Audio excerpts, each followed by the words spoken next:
speaker's working.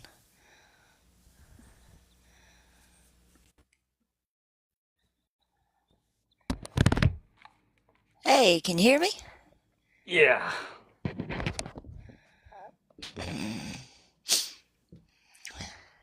I'm just getting everything set up. I'm going to do a couple of shares here. You're early. Yeah. Nathan says, let's go for it early. You're echoing again, Sally. I'm gonna get my earbuds. I had plugged in my phone to charge it up a little, so I'll fix that. All right.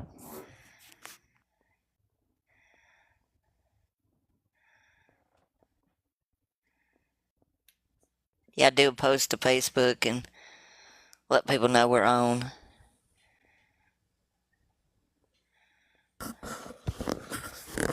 See who all is coming in. Tammy. It doesn't really show me the number at the beginning. Do you have moderator status? Can you tell? Yep, I'm good. As long as I accept that invite you send me to co-host with you, then I get it. Yeah, okay. Great. I'm gonna mute myself. I'm gonna let my dog in real quick, but I'll be here. Okay, all right. Aline will be here in a minute. She was just getting her shower, so she'll be out in just a second. I'm not echoing now, am I? Let me see. Hey, you sound better. Sound fine. Okay, I put my earbuds in. Alrighty. You'll have to let me know what kind you got, because I'm wearing a headset. It makes my ears hurt after a while. Yeah, if you gotta you have to spend at least, I've learned this now with headsets. If you don't spend at least $150 with the like really comfortable ones, Right. every time I try to get one under $100, $70, it's like my ears start hurting so bad, and it's like cutting the circulation off. My This one ears I have didn't. now is about $200, but it was a gift. Mine were like $20, but they're just earphones or whatever. I got ones that work. I have a Samsung Galaxy, so I'm doing this through my phone. I don't have an iPhone. And actually, Bella sent me a link and said these would work really well because she was wondering why I was echoing, and I said I was streaming through a Bose speaker. And I got tired of wearing these last night. Toward the end, I had to take them off. I have a great set of Klipsch speakers that a friend of mine got me. I don't use them when I'm doing this though, because it'll bound it back at you. Yeah, I noticed last night, like when people didn't have their thing muted, if they had background noise, it was like really loud in these earplug things. All right, everybody, we're just hanging there a minute. I've got a couple more people coming in to be on the panel. Let's say hello to everybody. Glad to see people coming.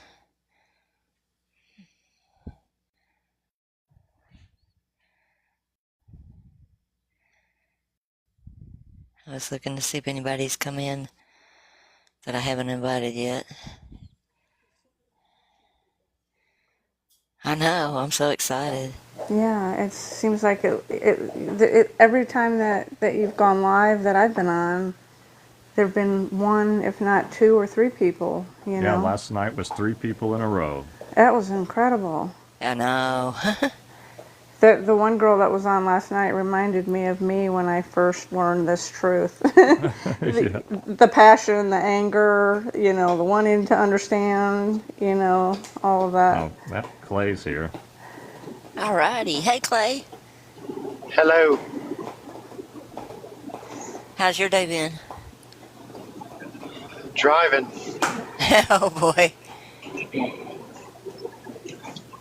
A lot of driving.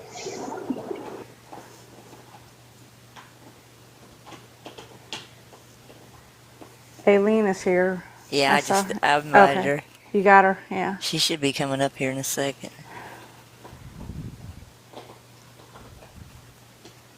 I had to clean out some of those videos off my tablet. It was getting bogged down. I keep downloading them to upload them on YouTube, and I didn't realize how much space they were taking up. Videos take up a ton of space. Yeah. Make that bigger. Hi guys, I just had to get my headphones set up there. Can you hear me?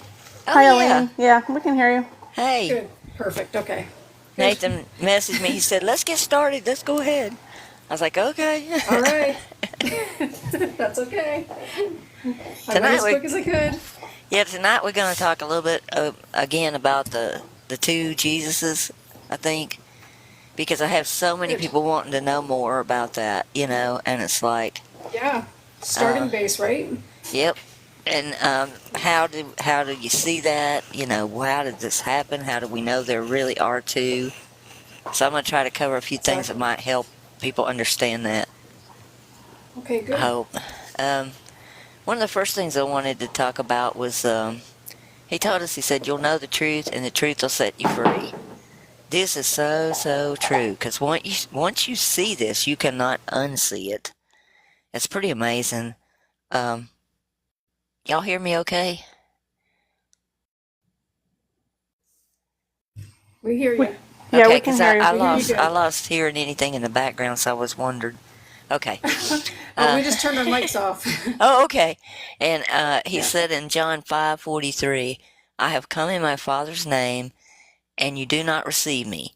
And they have if in the English, but the actual word there was when, and I think they did the if on purpose, because that means like it could happen, you know. But he said, when another one comes in his own name, you'll receive him. So he was indicating that this was definitely going to happen. And that's something most people don't even see, you know. Let's see where I'm at here. Okay.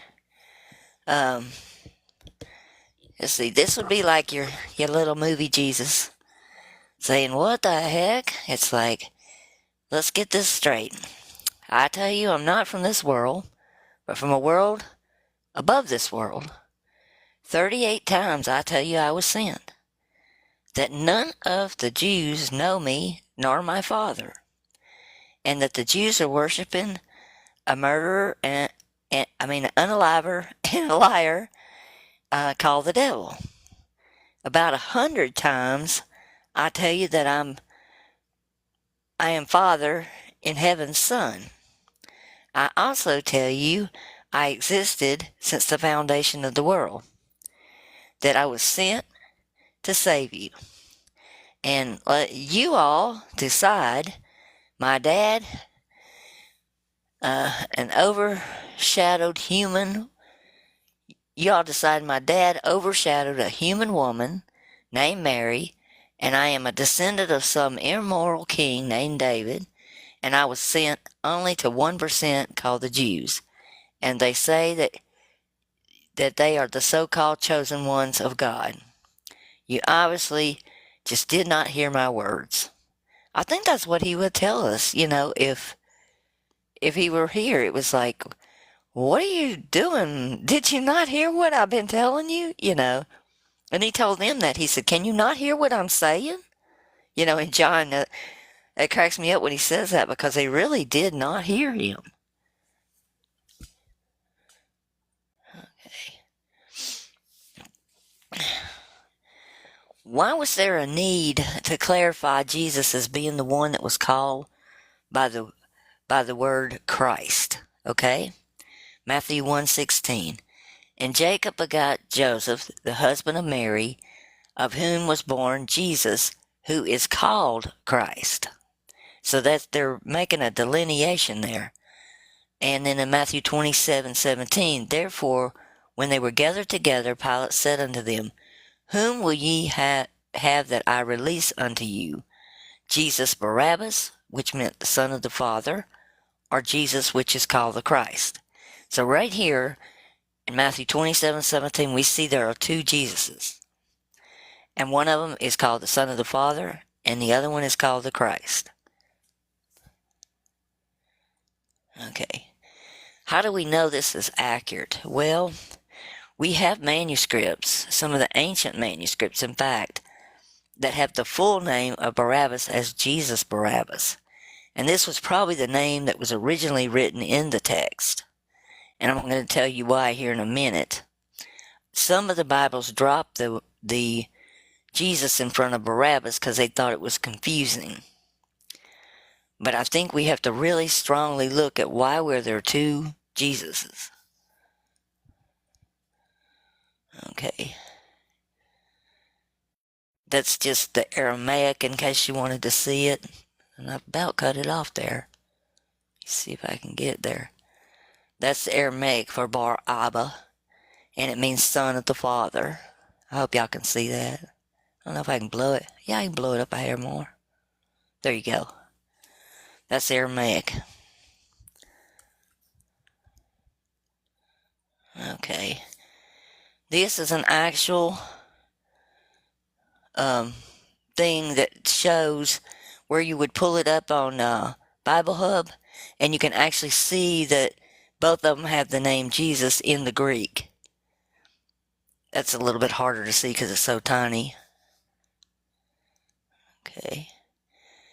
And this is an actual thing, so you can see that I'm telling you the truth on that. The Bar Abba means son of the Father, or son of Abba. That's an interlineary of the manuscript. And I just think it's real important because I know when I first discovered this discovery, my heart just kind of did a little bloop bloop. It's like, what? Why have we never heard about this before, you know? Okay. Now we go to this one. Let's see. And in John 3:36 he said, He that believeth on the Son have eternal life, but he that obeyeth not the Son shall not see life. The wrath of God abideth on him. So not believing in the Son, you still got the wrath of God coming down on you, which is very interesting, you know. And in John 17:3 he said, And this is eternal life, that they might know the only true God and Jesus whom thou hast sent. Now I think some of the manuscripts have Jesus Christ, and that Christ word was added in there. It's not in the manuscripts on that John 17:13. This is a biggie. Okay, this is where I copied this from. Oregon, he's this little creepy guy right here looking guy with the robe on. He was around in 185 AD to 253 AD. And he's a major scholar for early Christian scholar. He has a statement.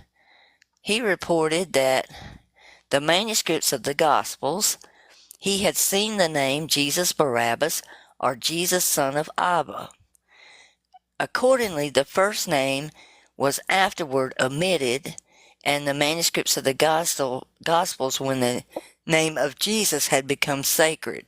So they chose Jesus to be the sacred name and dropped the son of Abba, which is amazing that people do not talk about this.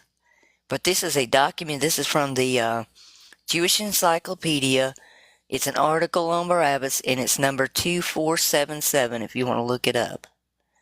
And that's their encyclopedia is online.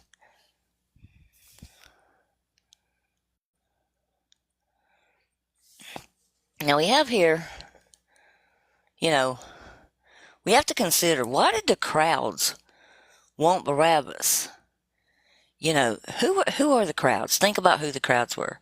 They were all the people that he had been out there in the streets with, doing the healings, seeing him do these things, raising the dead, feeding the thousands like he did, and all the good things he did. They were the ones that saw all this. The elders and the high priest were the ones that were going, oh, no, we can't have this guy coming in. You know, taking over like this, he's going to have everybody following him. So their concern was that the crowds were the ones that were following him. And we see that in Luke 22:2. It's in the chief priests and the scribes sought how they might put Jesus to unalivement, but they feared the people. They were afraid of these crowds.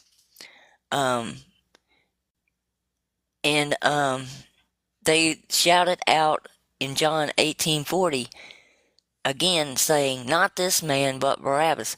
Now, Barabbas, we have in there, was a robber in that verse, but they dropped the negating particle. It literally says was not a robber. And what I think happened there was he was caught up with the insurrectionist that he hung out down in with the, it said he was with the prostitutes and all the people that were, considered low-end citizens, that were doing into bad things, he said to heal the sick, not the well. And I think he was caught up in that insurrection stuff and brought in with a group, from the way it reads in Greek.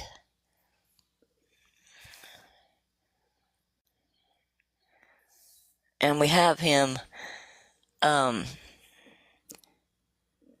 see. So it's like they want you to believe that the people hated him and wanted him dead. Unalived, I'm sorry. I have to watch that. That's so hard to remember.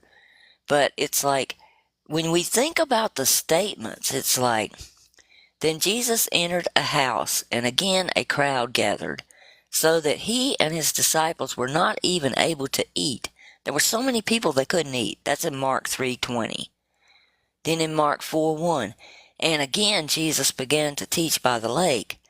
The crowd that gathered around him was so large that he had to get in a boat and sat it out on the lake, while all the people were along the shore on the water's edge. I mean, this is like some rock star when you think about it. Soon afterward, Jesus went to a town called Nain, and his disciples and a large crowd went along with them. And that's in Luke 7:11. Luke 8:19. Now Jesus' mother and brothers came to hear him, but they were not even able to get near him because of the crowd. Again, this is rock star type crowd control. His own mother couldn't even get close to him. Meanwhile, when a crowd of many thousands had gathered, so they were trampled on one another. That is like you're at the concert and you're on the front and everybody's screaming at the band and they actually trample you down trying to get to the band. That's the way the people were reacting to Jesus. And I never really thought about it till I started doing this and looking at it. So when we think they cried out together, "Away with this man, release to us Barabbas," they were literally crying, "Release to us the Son of the Father."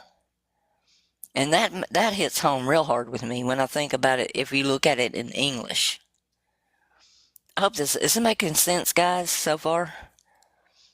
Yeah, I understand it already, but yeah, it makes sense. Okay, because we're going to keep going here. I just want everybody to see what I'm presenting. Hopefully there's a bunch of people listening. Let's see, the next one. Okay, here's a snapshot of what the crowd saw. It's like a large crowd followed him, and he healed all that were ill. And that's in Matthew 12:15. When Jesus landed and saw a large crowd, he had compassion on them and healed their sick.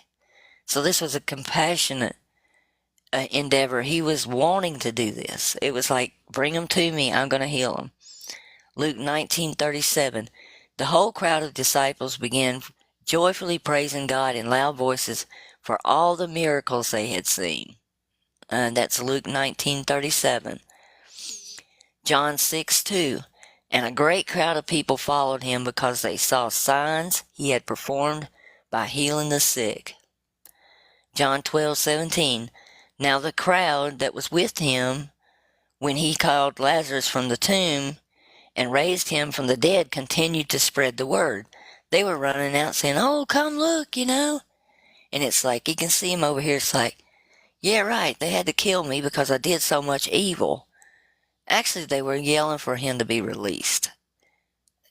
It's like it doesn't make any sense when you look at it like that. Unalived, I'm sorry. I'm going to mess up 100 times because these slides aren't fixed for this app. It's okay. Yeah, hopefully I won't get in trouble. Okay. Now this I came across and I was just like, when I read it,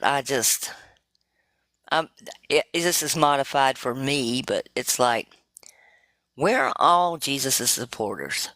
Where were the crowds that traveled long distances to see him, or even just the local fans? Where were the apostles?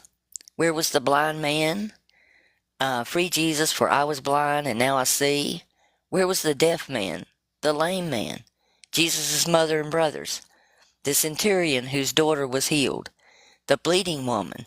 Mary Magdalene? Where was the father whose son was possessed? Where was Lazarus saying, free Jesus, for I was unalived and he made me alive again?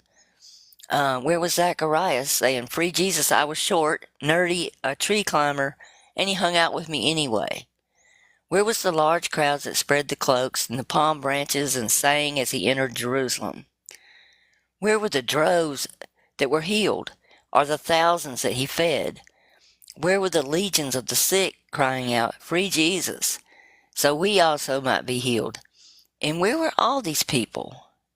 If the crowds always gathered around him, and he was the one called the Christ, why did they all of a sudden want to kill the Christ one and free the one called Barabbas? Does that totally make no sense at all? You can't wrap your head around it when you think about it. And when you read Matthew 27:1, it says, when morning came, all the chief priests and elders of the people took counsel against Jesus to put him to unalivement, and they bound him and led him away and delivered him over to Pilate the governor. And in John 12:19, so the Pharisees said to one another, see, we are gaining nothing. Look, the world has gone after him. It's like it's too late. They've already gone after him. Because they knew who he was. And the crowds knew who he was, and they were yelling for the real one.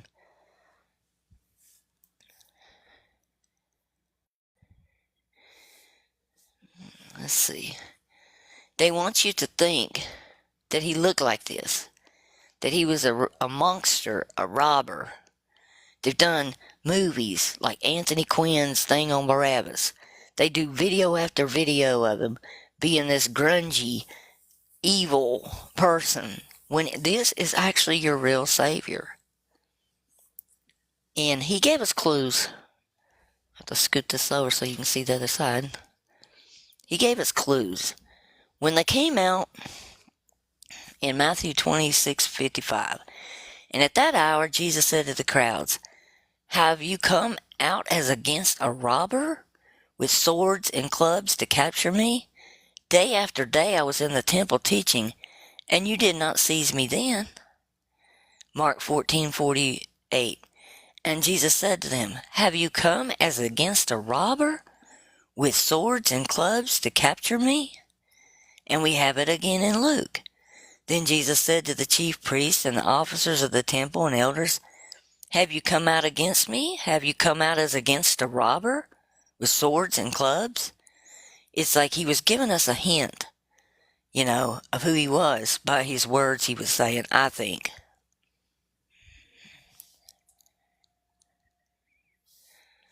Okay. Large crowds do not generally follow someone just to unalive them. They follow them because they're like the rock star. They're their idol. They're the person they love. They're the one that they want to go around. Okay. And these crowds travel long distances. I don't think people realize how far they went for that day and age. It said Jesus withdrew with his disciples to the lake, and a large crowd from Galilee followed. And when they heard all about what he was doing, many people came to him from Judea, Jerusalem, Idumea, and the regions across the Jordan and across the Tyre and the Sidon. So people from all over were going many, many miles, and travel back then was not easy. And then the other verse, Luke 9:12, late in the afternoon, the 12 came to him and said, send away the crowd so they can go to the surrounding village and countryside and find some food and lodging, because we are in a remote place here. So some of them went to places where they didn't even have facilities to take care of them. No food, no restrooms, none of the stuff that you would need to take care of a crowd.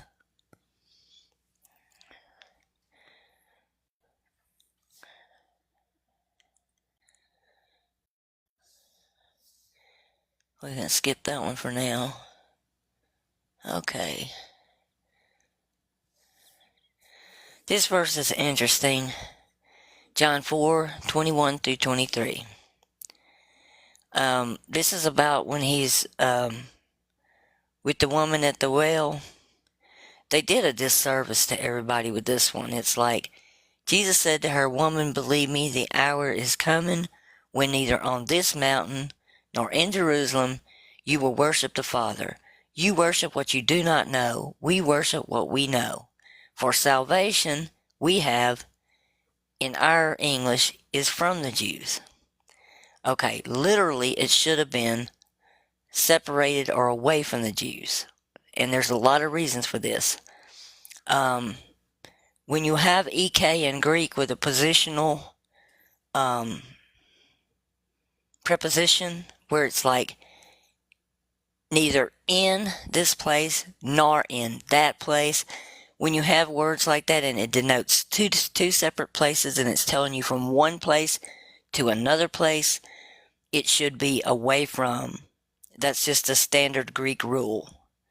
So they literally changed it to something it shouldn't be.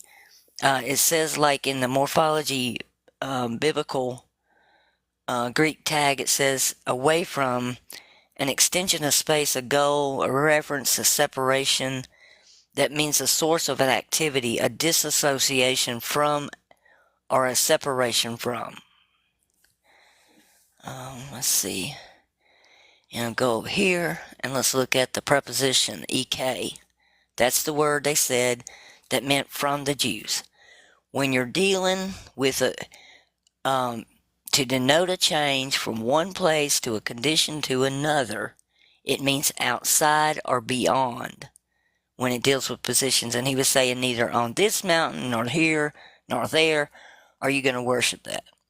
So it's like you've got all these rules. I have a short video you can go watch on this segment, and I give 5 reasons why this should have been away from, not from.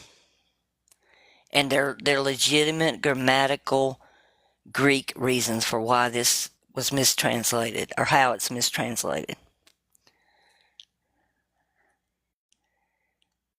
Okay. I hope is everybody getting this okay? I hope I'm not boring everybody. Okay, here we go. See this chart right here? Let's see if I can blow it up some. Oh no. Alright, see those in and on? That's your positional prepositions that say ek should have been, away from. Okay? Here's another thing I found online saying the same thing. Uh-oh. What's that? Oh, I didn't mean for that to come up. Something popped up in my face. Okay. But it says, to denote a change from one place or condition to another. So when you're going from like here to there, it's definitely away from when you use ek. And literally, you can take the ek as it goes as also as a prefix to the word. And if you put it next to the word he said and put the sentence in a translator, it's going to tell you away from too, because of the way the sentence reads.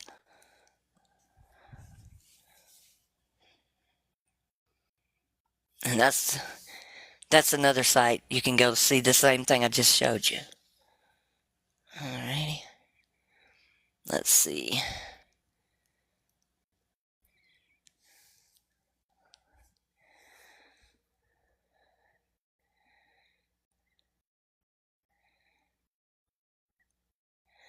And I think Yahweh actually mocked about us not knowing the real name or knowing who it really was, because when you look at Proverbs 34, who has descended to heaven and come down? Who has gathered the wind in his fist? Who has wrapped up the waters in a garment? And who established all the ends of the earth? What is his name, and what is his son's name? Surely you know. It's like he was kind of mocking everybody. And Jesus was very clear. He said, I come in my Father's name, and ye receive me not. When another comes in his own name, you will receive him. Then we have statements like, in the same hour Jesus rejoiced in the Holy Spirit and said, I thank you, O Father in heaven and earth, that you have hidden these things from the wise and the understanding and revealed them to the little children. Yes, Father, for it is well pleasing in your sight. Then we have another one in Luke in 22. He says, turning to his disciples, he said, all things have been delivered to me by the Father. No one knows the Son, who the Son is, except the Father, and who the Father is, except the Son, and he to whom the Son desires to reveal him. So do you think all these billions of Christians have it right? It's like he's definitely telling us that there's a different Father, different Son, and nobody's going to know who they are unless it's revealed to them. And I know people claim this is the name search, but I think they're wrong. It's like, I think they're wrong on that. And he said, turning to the disciples, he said, blessed are the eyes which see the things that you have seen. And he said, and I tell you, for many prophets and kings desired to see the things that you see and didn't see them, to hear the things that you hear and didn't hear them.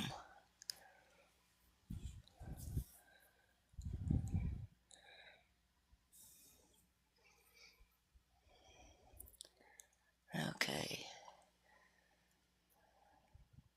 Have to play with this so y'all can see everything. We're going to talk about Matthew 24, 5, but before that I want to talk about the two verses before.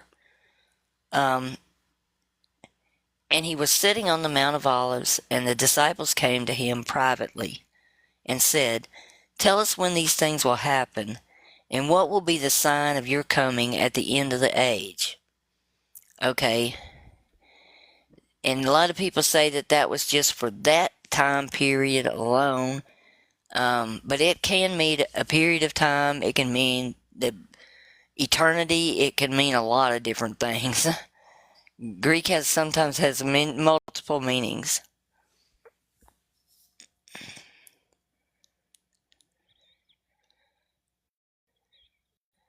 Okay. All right. Next, we're going to talk about John 1:12 and 1:13. And this is terrible to say, but it's like many people think that it's all about bloodlines. It's all about the chosen ones and all that stuff. And we got these shows, the TV shows, the chosen one. It's not.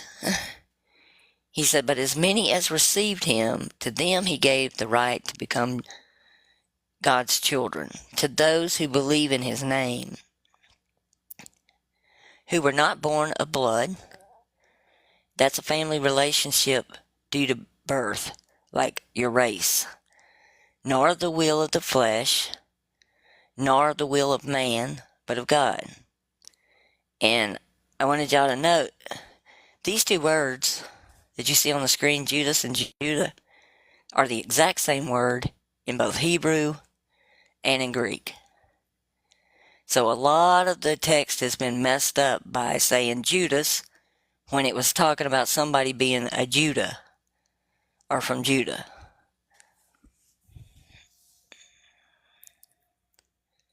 Okay. This is the hard part. This is very hard for people to take in. It's the fact that we literally have Jesus telling us to never call him the Christ word. It's like, that's all you hear, especially now. It's like when I was younger, you used to hear Jesus Christ. What would Jesus do? You heard Jesus, Jesus, Jesus when I was young. Now all you hear is Christ, Christ, Christ, Christ, Christ. And we've got Christ consciousness. Okay, that a lot of people are going into. Okay, let's think about what he's saying here. Matthew 16:20. Then he strictly forbade them to tell any man that he, Jesus, was the Christ. Mark 8:29. And he said to them, And who do you say me to be? And Peter answered him, saying, You are the Christ. He rebuked him. Now, when you rebuke somebody in that day and age, when you use the word rebuke, that was serious stuff. That's like, get away from me. I'm done. Then and he rebuked them that to no one they should tell concerning him. In other words, and they worded that weird in the King James. In other words, he's saying, I rebuke you and don't you tell anybody else I'm the Christ. If you put that in general, everyday English for today. Luke 9:20-21. Then he said to them, But who do you say that I am? And Peter answered, The Christ of God. And he strictly charged and commanded them to tell this to no one. That's some strong words. Charged and commanded that they weren't to tell that to anyone. Okay. Now when we go back and look at Matthew 24:5, For many will come in my name, saying, I am the Christ, and they will lead many astray. They're not going to come saying there's a bunch of mini Christs running around. They're literally going to say he is the Christ, is what he was warning about. The word in Greek is epi, and it means superimpose or to lay upon. That's the literal meaning. So you could say that sentence basically, for many will come, lay upon my name, saying, I am the Christ. Or they will come, superimpose my name, saying, I'm the Christ.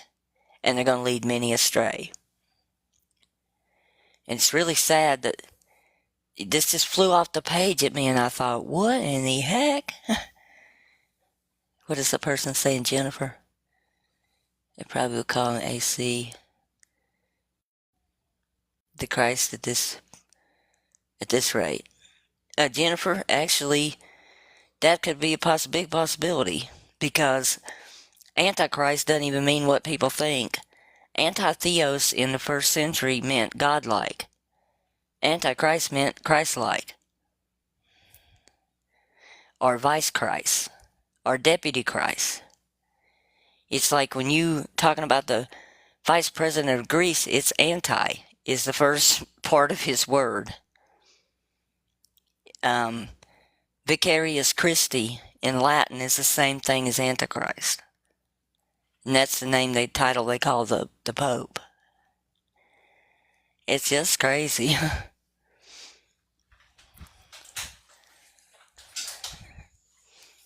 Let's see.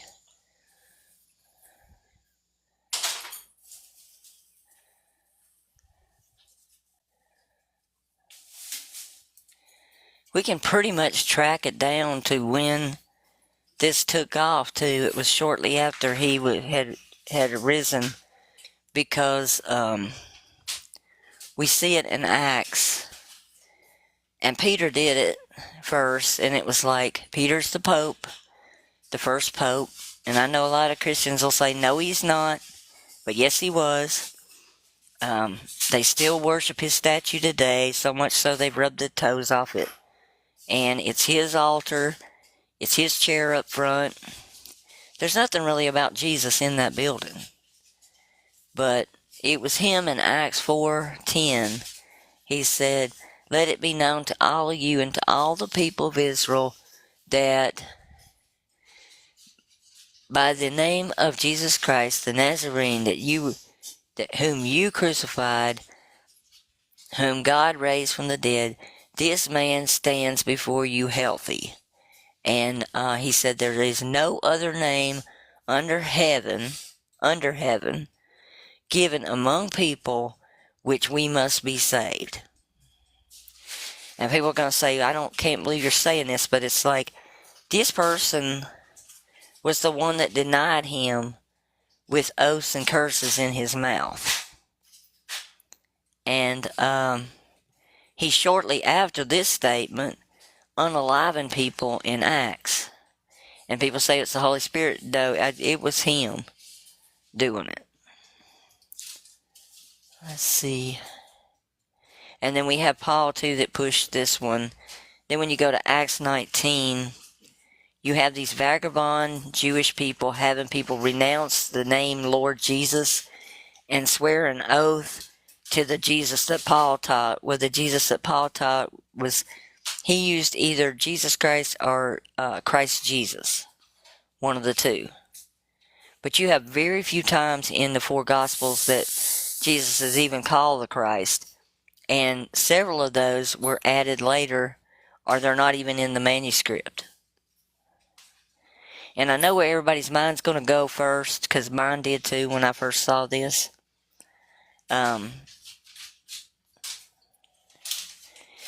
Yeah, y'all are welcome to come up and talk, if you want to. I just wanted to kind of finish the roundabout, and then we'll have discussion. That way, if you want to look something up and you want to confront me with it or say something to me about it, that's fine. I'm used to it. But if you look at 1 John 2:22 and pull an interlineary, you're going to see it says, "Who is a liar but he that denies that Jesus is the Christ?" This is I think it says Antichrist. But when you look at the interlineary, you're going to notice some things are missing. Let me see if I can find it here, because I'm kind of getting ahead of myself. But that's okay. I usually do that. Okay. That one's not as good to show you. If I can pull one. This one's probably good. Maybe. Okay. Right there, that little box I got squared off. Looks like O-U-K. It's an onk in Greek. Is right in between the word for Jesus, Jesus, and Christos, Christ. And it literally says, "Who is a liar but he that denies that Jesus is not the Christ?" So it's a complete opposite of what we have been told. I'll show you another one too. This one might be easier to see.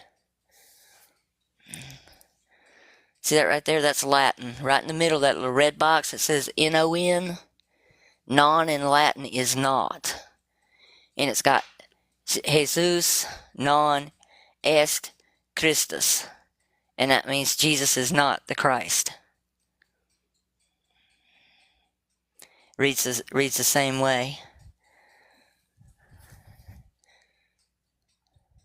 This is why I pull slides tonight. This is all the times, and this is from Bible Hub. This is that verse in many different versions and manuscripts, and every one of them I could find have the not in there. It's like they intentionally took it out.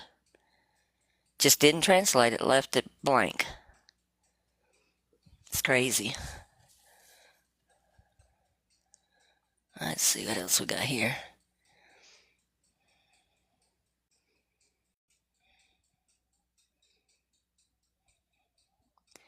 We got 100 times in the Gospels that Jesus calls God his Father, and that he existed before coming to the earth, and by his own words was an only begotten, or a monogenes. A monogenes is a one-of-a-kind with one single gene. Mono in Greek means one, and gene means gene, just like genetic gene. We have 38 times that he tells us he was sent from the Father. And we have tons of times he said he was not from this world. The oldest manuscripts we have literally call him Theos, which means God or divine. And he told us, he said, I came forth from the Father, and I have come into the world. Again, I leave the world, and I go unto the Father. And they told him, they said, now you're speaking plainly and not using figure of speech, because he was telling them exactly how he got here. And the other Jesus was the one that was born of the Virgin, because he was considered a firstborn. And it says he was named Christ. And a firstborn is not like a monogene. A monogene has no brothers and sisters. Monogene comes from a single gene. A firstborn is the firstborn of many children. So there would be more than one child.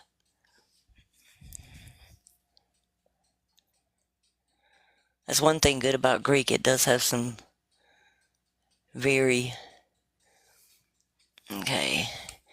This is me thinking about how he's looking at this today. He's probably going, did they read anything? Did they really pay attention? They're still setting up nativities? He's probably going, I said I was sent, nearly 40 times. It's like, what did they not get, I can just really, can you imagine how he feels? I mean, because everybody's got him overshadowed by this deity, the woman overshadowed by this deity, and being half human, half God, and being born of a woman. And he never calls Mary, mother. There's one time from the cross that we have in the text that he calls her mother. When you look in the Greek, it's actually stepmother, which I found interesting. He said, of those born of women, none is greater than John the Baptist, and the least in heaven will be greater than John. So, if he was born of a woman, that would exclude him from being in heaven. Because he would have been born of a woman if he was born of Mary. Y'all think I've gone about far enough to have some people come up for questions or such stuff? Yeah, What do I think so. I'd like to talk to somebody. Yeah, I don't want to just go all night long talking on here. I mean, That's fine. I've got 6 hours of material on here, people, so we could keep going and going and going, but I think that it's important that people have time to ask questions and see what we're talking about, too. And I'm not the only one with knowledge here. These people that are sitting over here quiet, these little boxes, they got a lot of knowledge, too. You can ask any one of them questions. They have a lot of knowledge.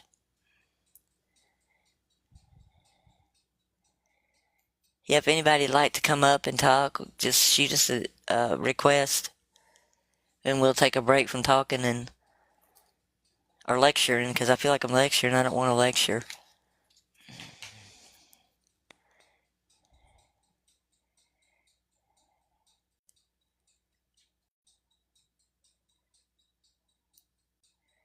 I probably scared them.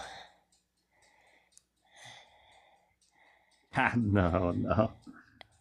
I don't think so. Oh, there's somebody. I don't know if he asked to come up or if it just popped up in the box.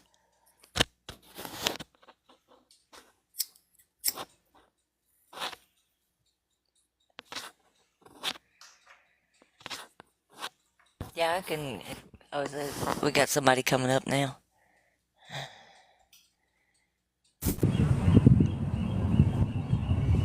Hi, how you doing?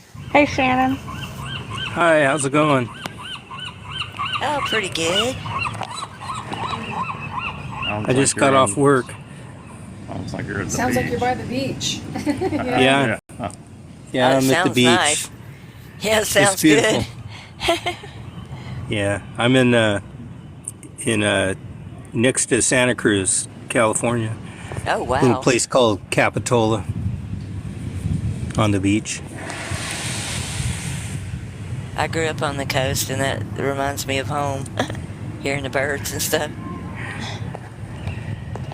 Yeah, I can mute so I don't distract you with the birds No, and you're the good. tourists. No, just ask questions, say whatever. Yeah, did you have any questions about what we're talking about, or? Well, I just got here. What are you guys talking about? Oh, so you hadn't heard it yet, then? No. We're talking about there being two Jesuses in the New Testament. Oh yeah. Yeah, I agree with that. It's hard. It's kind of hard to decipher who's talking.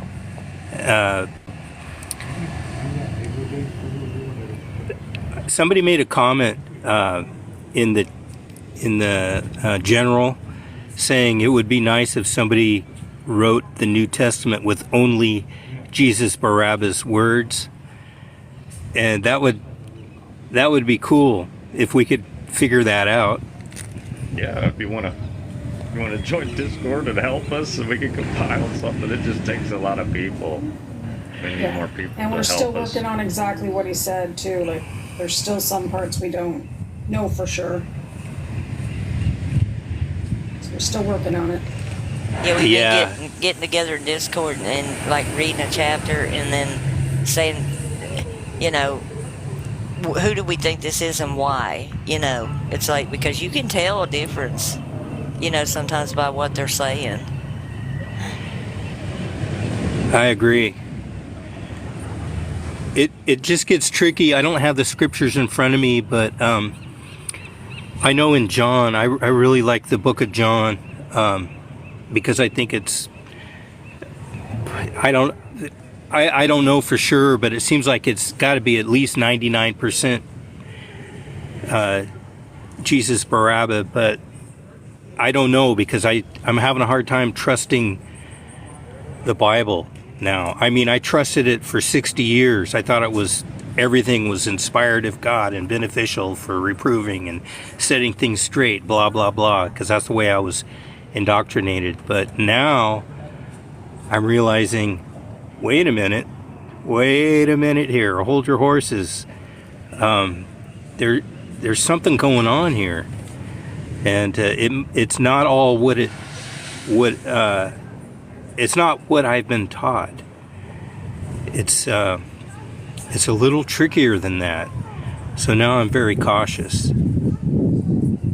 I find it so fascinating because I didn't know there were so many people out there starting to see this, you know, that have come up in the lives since we started. I was like, wow. I think people are really waking up to what happened, you know.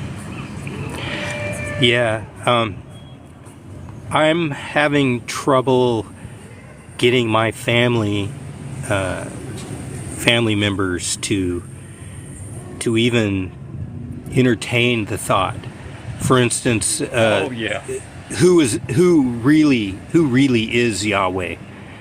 I told you that I was raised as a Jehovah's Witness my whole life, and I have another family member who came out of that as well, and he's no longer a Jehovah's Witness, but he's stuck on Yahweh is our Father, and it's hard for me to get him to open his eyes and even consider it. He's just stuck in the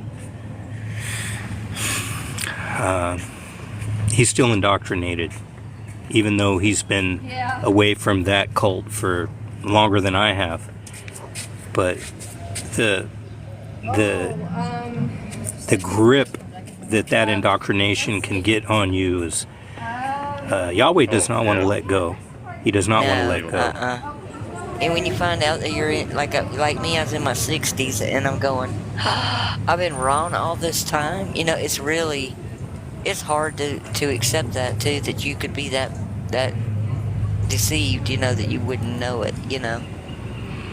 Yeah, and I've been learning so many things, and some things I've learned and then cast aside. You know, you're supposed to chew it all up and spit out the bones. And I find there's a lot of bones and a lot of things that are online, and it's it's tough. Sometimes you chew on a bone for a long time before you're ready to spit it out and reject it.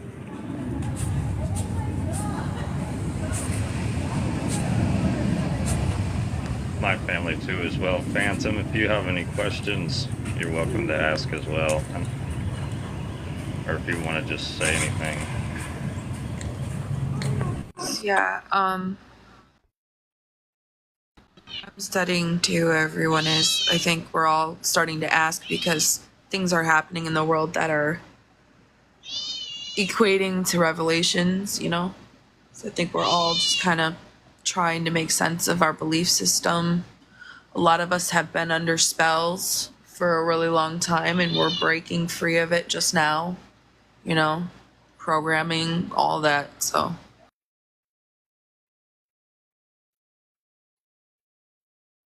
Who's the person you mentioned someone's name? I can't even remember the name now.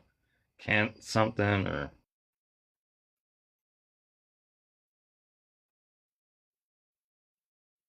Could you say it again?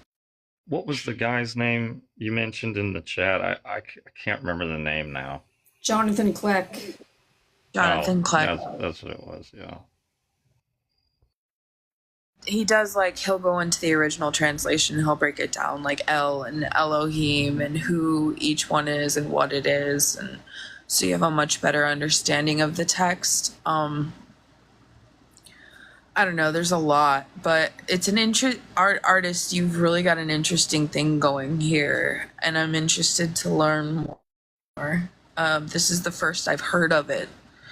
But I do know that in John 8, I'm stuck in that chapter right now for this past month, just trying to dissect everything that Jesus says here.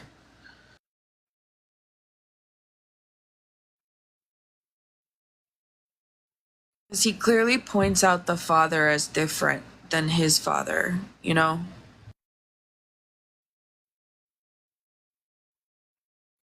Which verse is in John 8?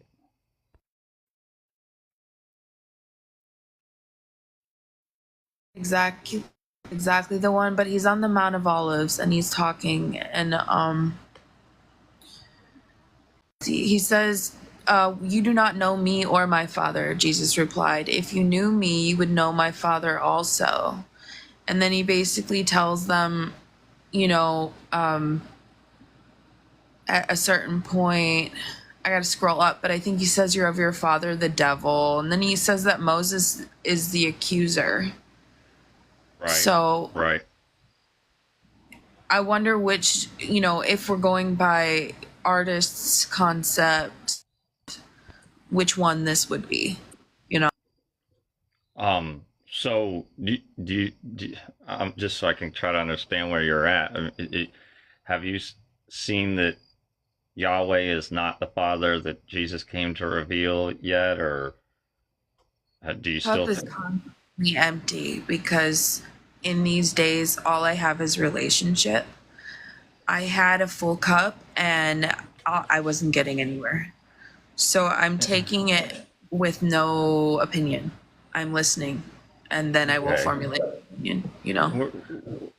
Some of the things, when he's saying that they don't know his Father, he was telling the truth. But he's saying that your Father, the pronouns are important there, because he's saying your Father, which would have been Yahweh, is the devil, because that's who their father was. That's the only person he could have been talking about. And we have profound contrast between Yahweh and Jesus's teachings and the Father he came to reveal to us. And Jesus also tells us, you know, if you don't know this already, that no man had ever heard his voice or seen his shape at any time before that.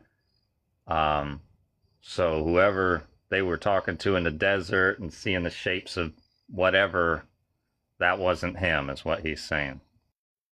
So where do you draw that it's specifically Yahweh that is the demiurge, if that's what you're referring to, like Yaldabaoth? Well, yeah, I don't really get into the Gnostic titles, but the there's comparisons that he makes when he's saying things, when what kind of loving father, when his children are starving, or when they ask for a fish, would give them a serpent. He's making that comparison because that's what Yahweh did to his children when they were crying out that they were hungry and wanted fish. He sent out fiery serpents and it unalived many of them. There's a bunch of these comparisons. We've talked about it before, but we can go through the comparisons still. There's just the one where he's saying, you've heard it said, or it's written that. Every time he's saying those things, like you've heard it said, or it is written that, he's taking something that they knew from Torah, or they knew from, Yahweh, and he's comparing and contrasting it with the truth. So when he says, you've heard it said, an eye for an eye and a tooth for a tooth. Well, who said that? Yahweh said that. But he says not an eye for an eye, and to forgive your neighbor, and so on and so on. I'm sure you've read that, but we're just seeing a total. We're seeing complete opposition of those teachings that they knew. Is not be he's correcting it with the truth.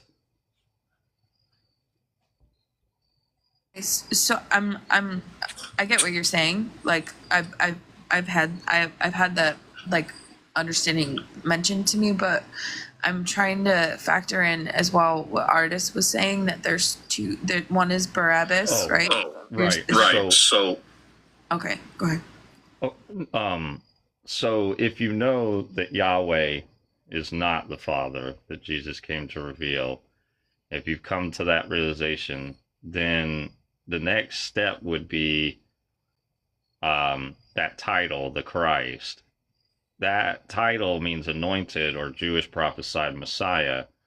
This is why we were pointing out in the live earlier all the times he's rebuking them and saying to never call him this title. We have some mistranslation errors where they try to insert it and try to make him this title, but he from our research and from the opinion of just the panel, and what we're saying is that he couldn't have been the Christ. He couldn't have been this Jewish prophesied Messiah for a lot of reasons, but we're really looking at the just how Yahweh I'm sorry, I'm trying to think of the right words to say here to help you understand, because I don't know exactly where you're at, so I don't want to go so deep that you're not getting what I'm saying. Okay, just go ahead, and if I have something, I'll ask after. There's another comparison. When do you remember when the crowd is rejecting Jesus, and the disciples are saying, "Well, just bring fire down from heaven like Elijah did." And burn up this crowd rejecting you. And he turns and rebukes them and tells them, you don't know what manner of spirit you're of. And I don't know if you know, but there's only two manners of spirit. So, good and evil spirit. But rebuking them is a big, big deal. And he refused to do what Yahweh did, because that's, that's what Elijah did, if you remember that story. Yeah. I remember. So there's a lot of other things. He says, I bring the rain for everyone. Yahweh says, I don't bring the rain for everyone, only who's gonna follow me and doing what I'm saying. Isn't there a difference? Like, isn't one of them, if we're tracing the etymology or whatever, isn't one of them the storm deity? Isn't one of them Baal? Like, two, because Judaism is polytheistic. No, there's two different Yahwehs, though. You know what I'm saying? In the deifications, and one is a one. I'm not speaking specifically about the Bible. I'm speaking about the pantheon itself. I know that one is supposedly Baal or related to Baal, and the other is a storm deity. Right. Okay. Right. So, and if we try to focus on Jesus's words, But he even told us all that came before him were nothing but thieves and robbers. So it's just, yeah, there can be a lot of different things going on, but nothing is aligning up with what Jesus is teaching and this Father that he came to reveal. I don't see it anywhere. I see some things where people say, oh, there's some good things in Psalms or whatever, but it's like, yeah, but there's a lot of bad things in Psalms too that don't line up at all. Smashing your babies against the rocks pleases Yahweh. I don't think that's very good. Yeah. Then you have Jesus saying, if anyone harms one of these little ones, it'd be better if a millstone was hung around their neck. It's like there's just such a polar opposite from the Old Testament. It's important to know who you're worshiping. But I also think one thing too, though, with the word worship, and I'm sorry to cut you off. No, go ahead. But we don't see Jesus anywhere demanding people bow down and worship him, and that concept and what we've been taught in the church and all that is that is a Yahwehistic thing, because that's what he demanded. But Jesus didn't do that. He didn't command anyone to do that. Yeah, he even said, not everyone that says to me, Lord, Lord, will enter the kingdom of heaven. Well, Lord, Lord would be indicating, Yahweh from the Old Testament. Because Kyrios in the Greek Septuagint would be Yahweh. Do you think that the people, I'm just asking for your belief system, do you think that the people who believe in Yahweh are stuck to repeat, or do you think they're doomed to hell? What is your belief system around that? That's an interesting question, because actually Jesus tells us we're in the underworld. People don't notice it because of the way they translated it in English, but when he says you're from below and I'm from above, the word for below in Greek is kato. It literally means the underworld. We're the ones that are captive that he came to set free. Yeah, this is a dream. He came down to get us and to capture the keys, and he actually made a deal. And then he cheated him out of the deal so that he could set us free. That's my belief system personally. So, I'm different than a lot of people. I don't adhere to the church because I grew up in the church, and I heard the narrative again and again and again and again until the relationship was just me and God. Have you looked at Amos 9? It actually talks about how no matter where you try to run to escape this place, that Yahweh's gonna hunt you down and grab you and bring you back.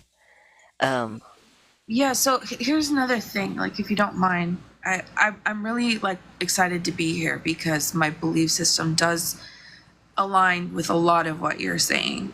I believe that God the Most High is the Most High and relationship is the most important thing, but I also believe that the creator of all things created all things. So we have to be careful when speaking on all things, and that's just because we don't fully understand everything. That's just where I'm coming from. It's not a judgment, it's more or less we don't know. You know what I mean? So Abaddon serves a purpose, even though you don't know which way Abaddon's gonna go. Abaddon is similar to Hermes in nature, where you don't know what's gonna happen. Funny thing is the popes and bishops in Rome call themselves Abba and Don. Abaddon. Yeah, that's interesting. Mm-hmm.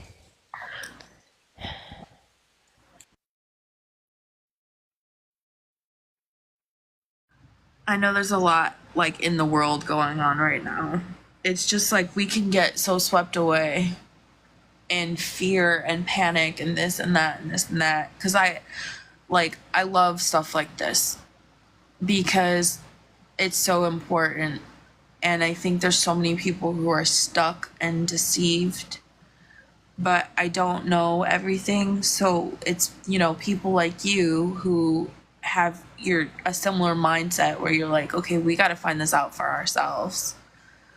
It's a little scary, but like I appreciate it. So I'm going to mute up and listen now. I'm going to learn. Oh, it's all right. We appreciate the questions. Yeah, we definitely appreciate it. Because we've all talked with each other quite a bit, and it becomes somewhat of an echo chamber of just talking amongst ourselves. We want to talk to people that don't really know, or they're open and respectful. At least the lives can get a little crazy sometimes, so we appreciate you talking the way that you are, and it means more than you know.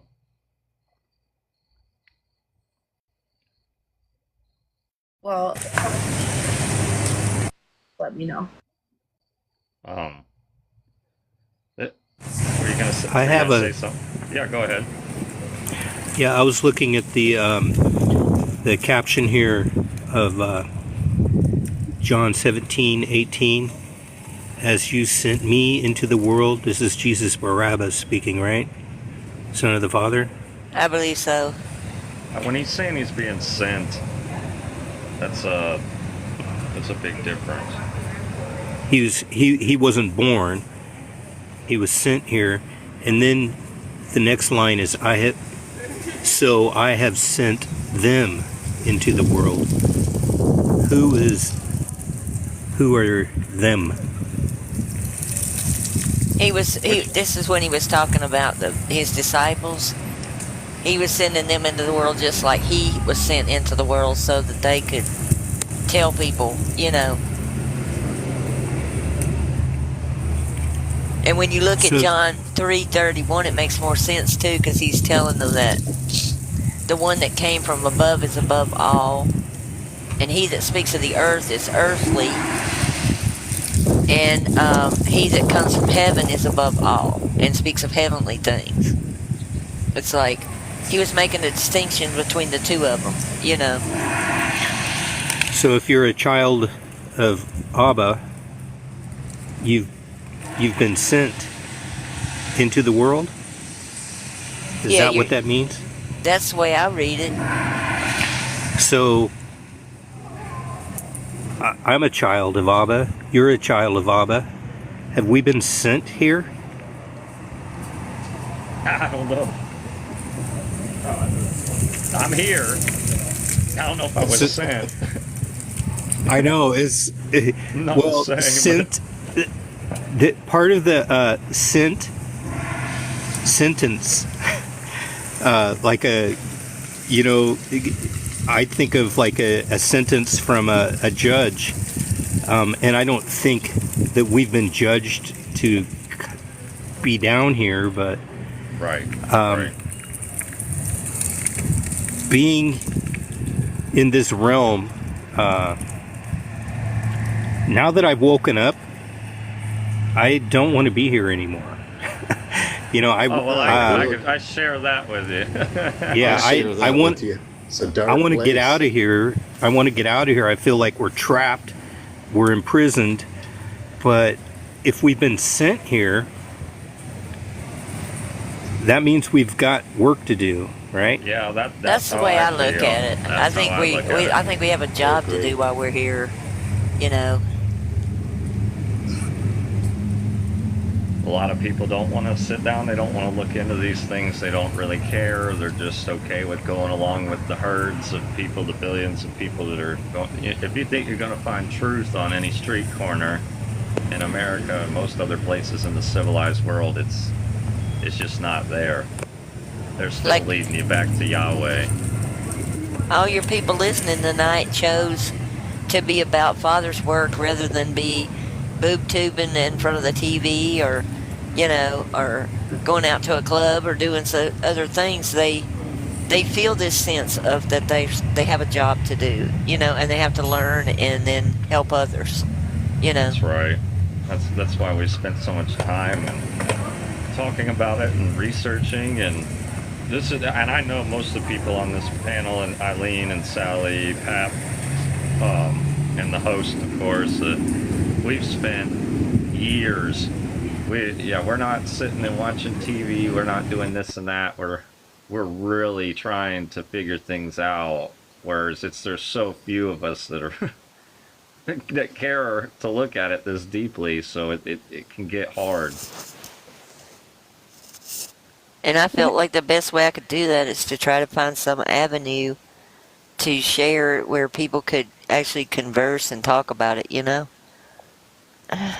Which this Which platform has done. I'm grateful for this TikTok platform because every time we come on the live, we seem to be reaching people, you know, and I know all of us on the panel feel good about that. Oh, yeah. Trying to get the truth out. last night was great.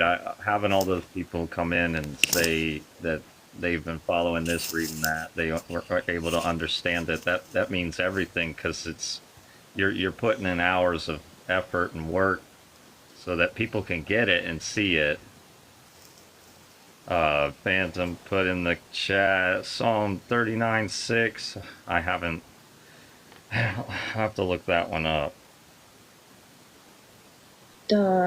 Man is a mere phantom as he goes to and fro. He bustles about, but only in vain. He heaps up wealth, not knowing who will get it. And about it being the grave, and so I referenced the verse that gave me my name. Man is but a mere phantom as he goes to and fro.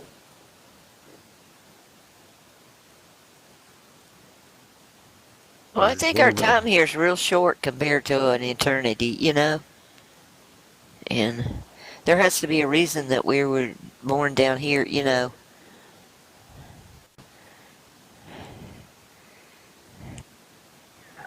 So I have some, like I said, I have some alternative views. Like when it comes to being born of water and the spirit, I kind of see that as birth.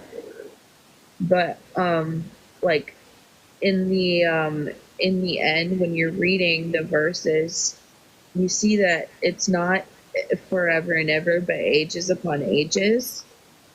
So it's a cycle. Right.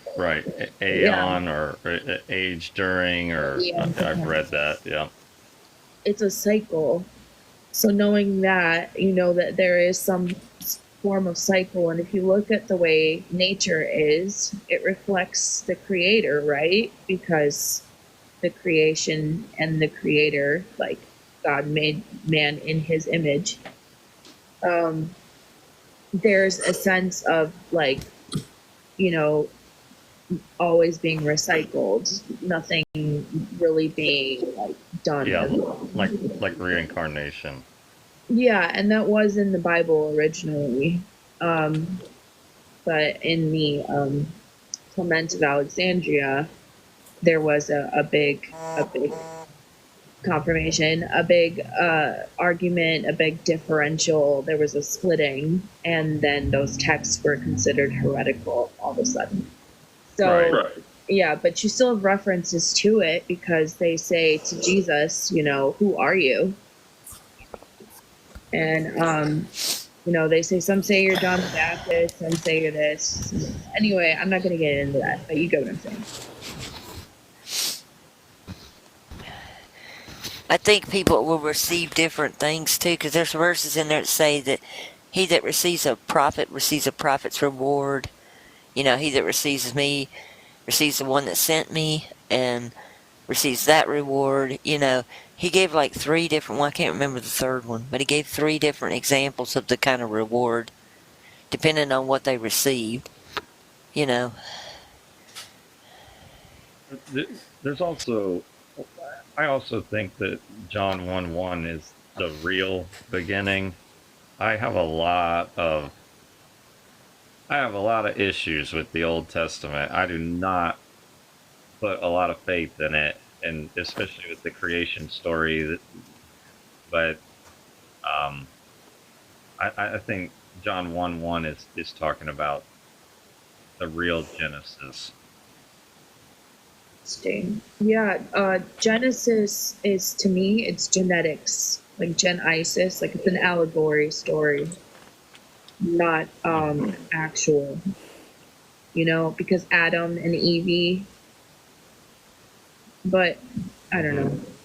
So, I don't know, because you clearly have the tree of knowledge and the tree of evil, and the tree is a very important reference because Right. Jesus talks about this though with the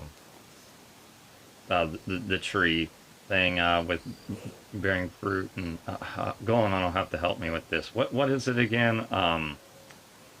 Uh, uh, He said that a good tree can't bear bad fruit. It's like there was no tree of good and evil knowledge because a good tree couldn't have the evil knowledge. It's like because that would be evil. Um, and like when he said, "You're of your father, the devil." He was an unaliver and a liar from the Genesis.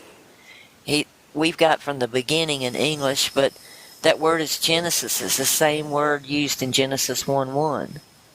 And I think he was trying to tell us, look, that book is alive from the beginning. You know. isn't it Bereshit or whatever? That's what Genesis really means. Yeah, I'm talking about the Greek. If you compare Greek to Greek, like the Septuagint, you would see it, but you won't see it when you look at the Hebrew. You know.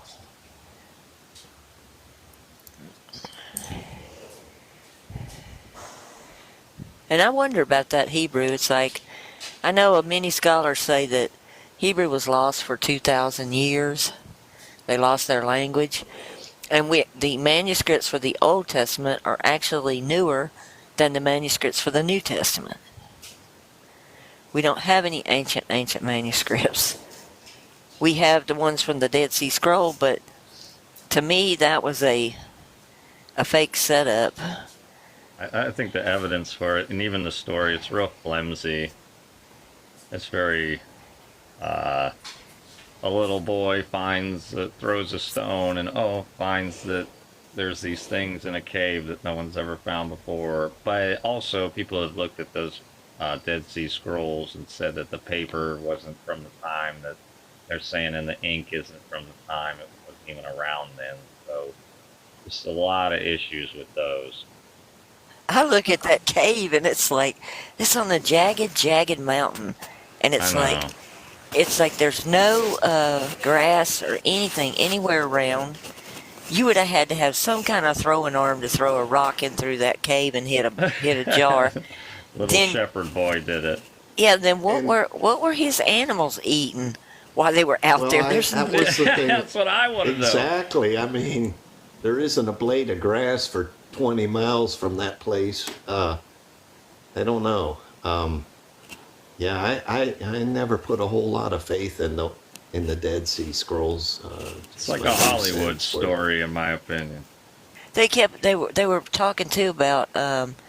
I read tons and tons of articles on it, trying to figure all this out, and every article that I came across said, just like an Indiana Jones tale.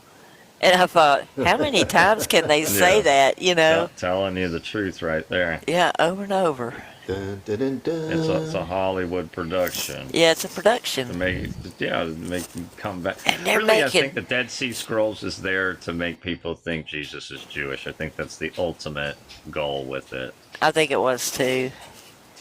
Yeah. I mean, we'll just never know. I think the biggest challenge, and I think what's awesome about everybody on this panel and everybody in this room, we're truth seekers. We're all looking for the truth, and so we all have that common bond together.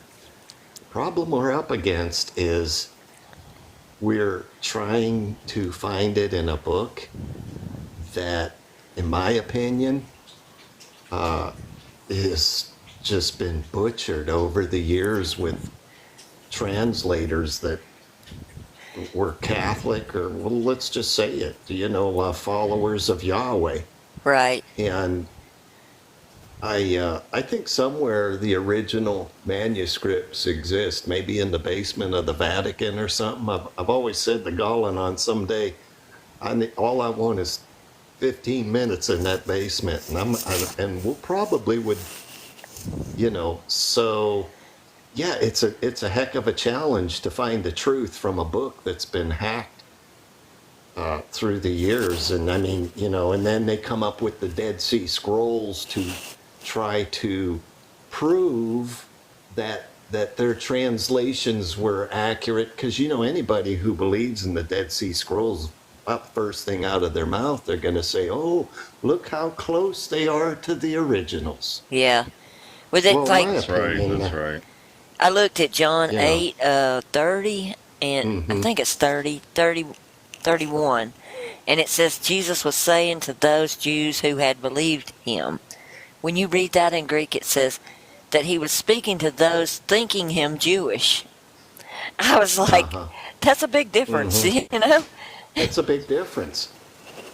And like, or like Those that, are the kind. That's what I'm the sorry. verse with the sword, where it says, he said, I didn't come, I come to cast out, I didn't come to cast out peace, but let's see, I'm getting it backwards now. It says he came to cast out peace, but literally it means in Greek, it says, I didn't come to cast out peace, but to cast out the sword. So he said, I'm keeping peace, we're casting out the sword, and they've got it completely flipped backwards. It's like, because that verse always bothered me. I thought, what does he mean by that, But when I read it in Greek, I was like, oh man, it doesn't even say that. Well, it's like the other thing too that you pointed out earlier. Salvation is away from, not from the Jews.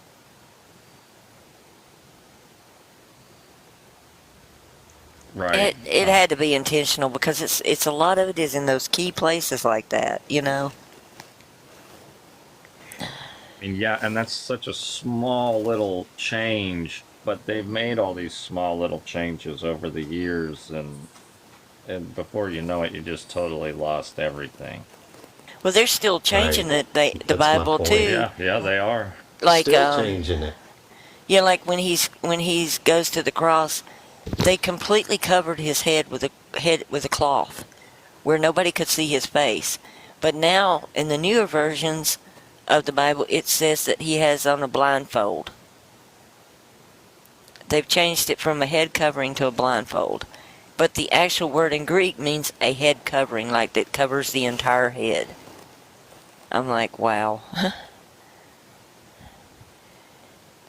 I wish all the young people that are able to study Greek would just go ahead and guts it up and do it and learn to read it in Greek, because they'll see so much stuff, it'll just be mind-blowing. I did it at 60 and it terrified me, but I did I can't speak it well, I can't read it to the public because my pronunciation is horrible, but I can read it, and I sit there and I read it and I go, oh my gosh, oh my gosh. Do you know that the KJV it's encoded? So like 77 times 7 is mentioned 777 times. No, I didn't know that. 66, 4, and 6 is mentioned 666 times, along with the name Solomon. So Moses is in there 666 times too. Yeah, see, there's secrets in the book. It's the KJV specifically, I feel like, was intentionally translated to be decoded. You know what I mean? Where some were more so. Yeah.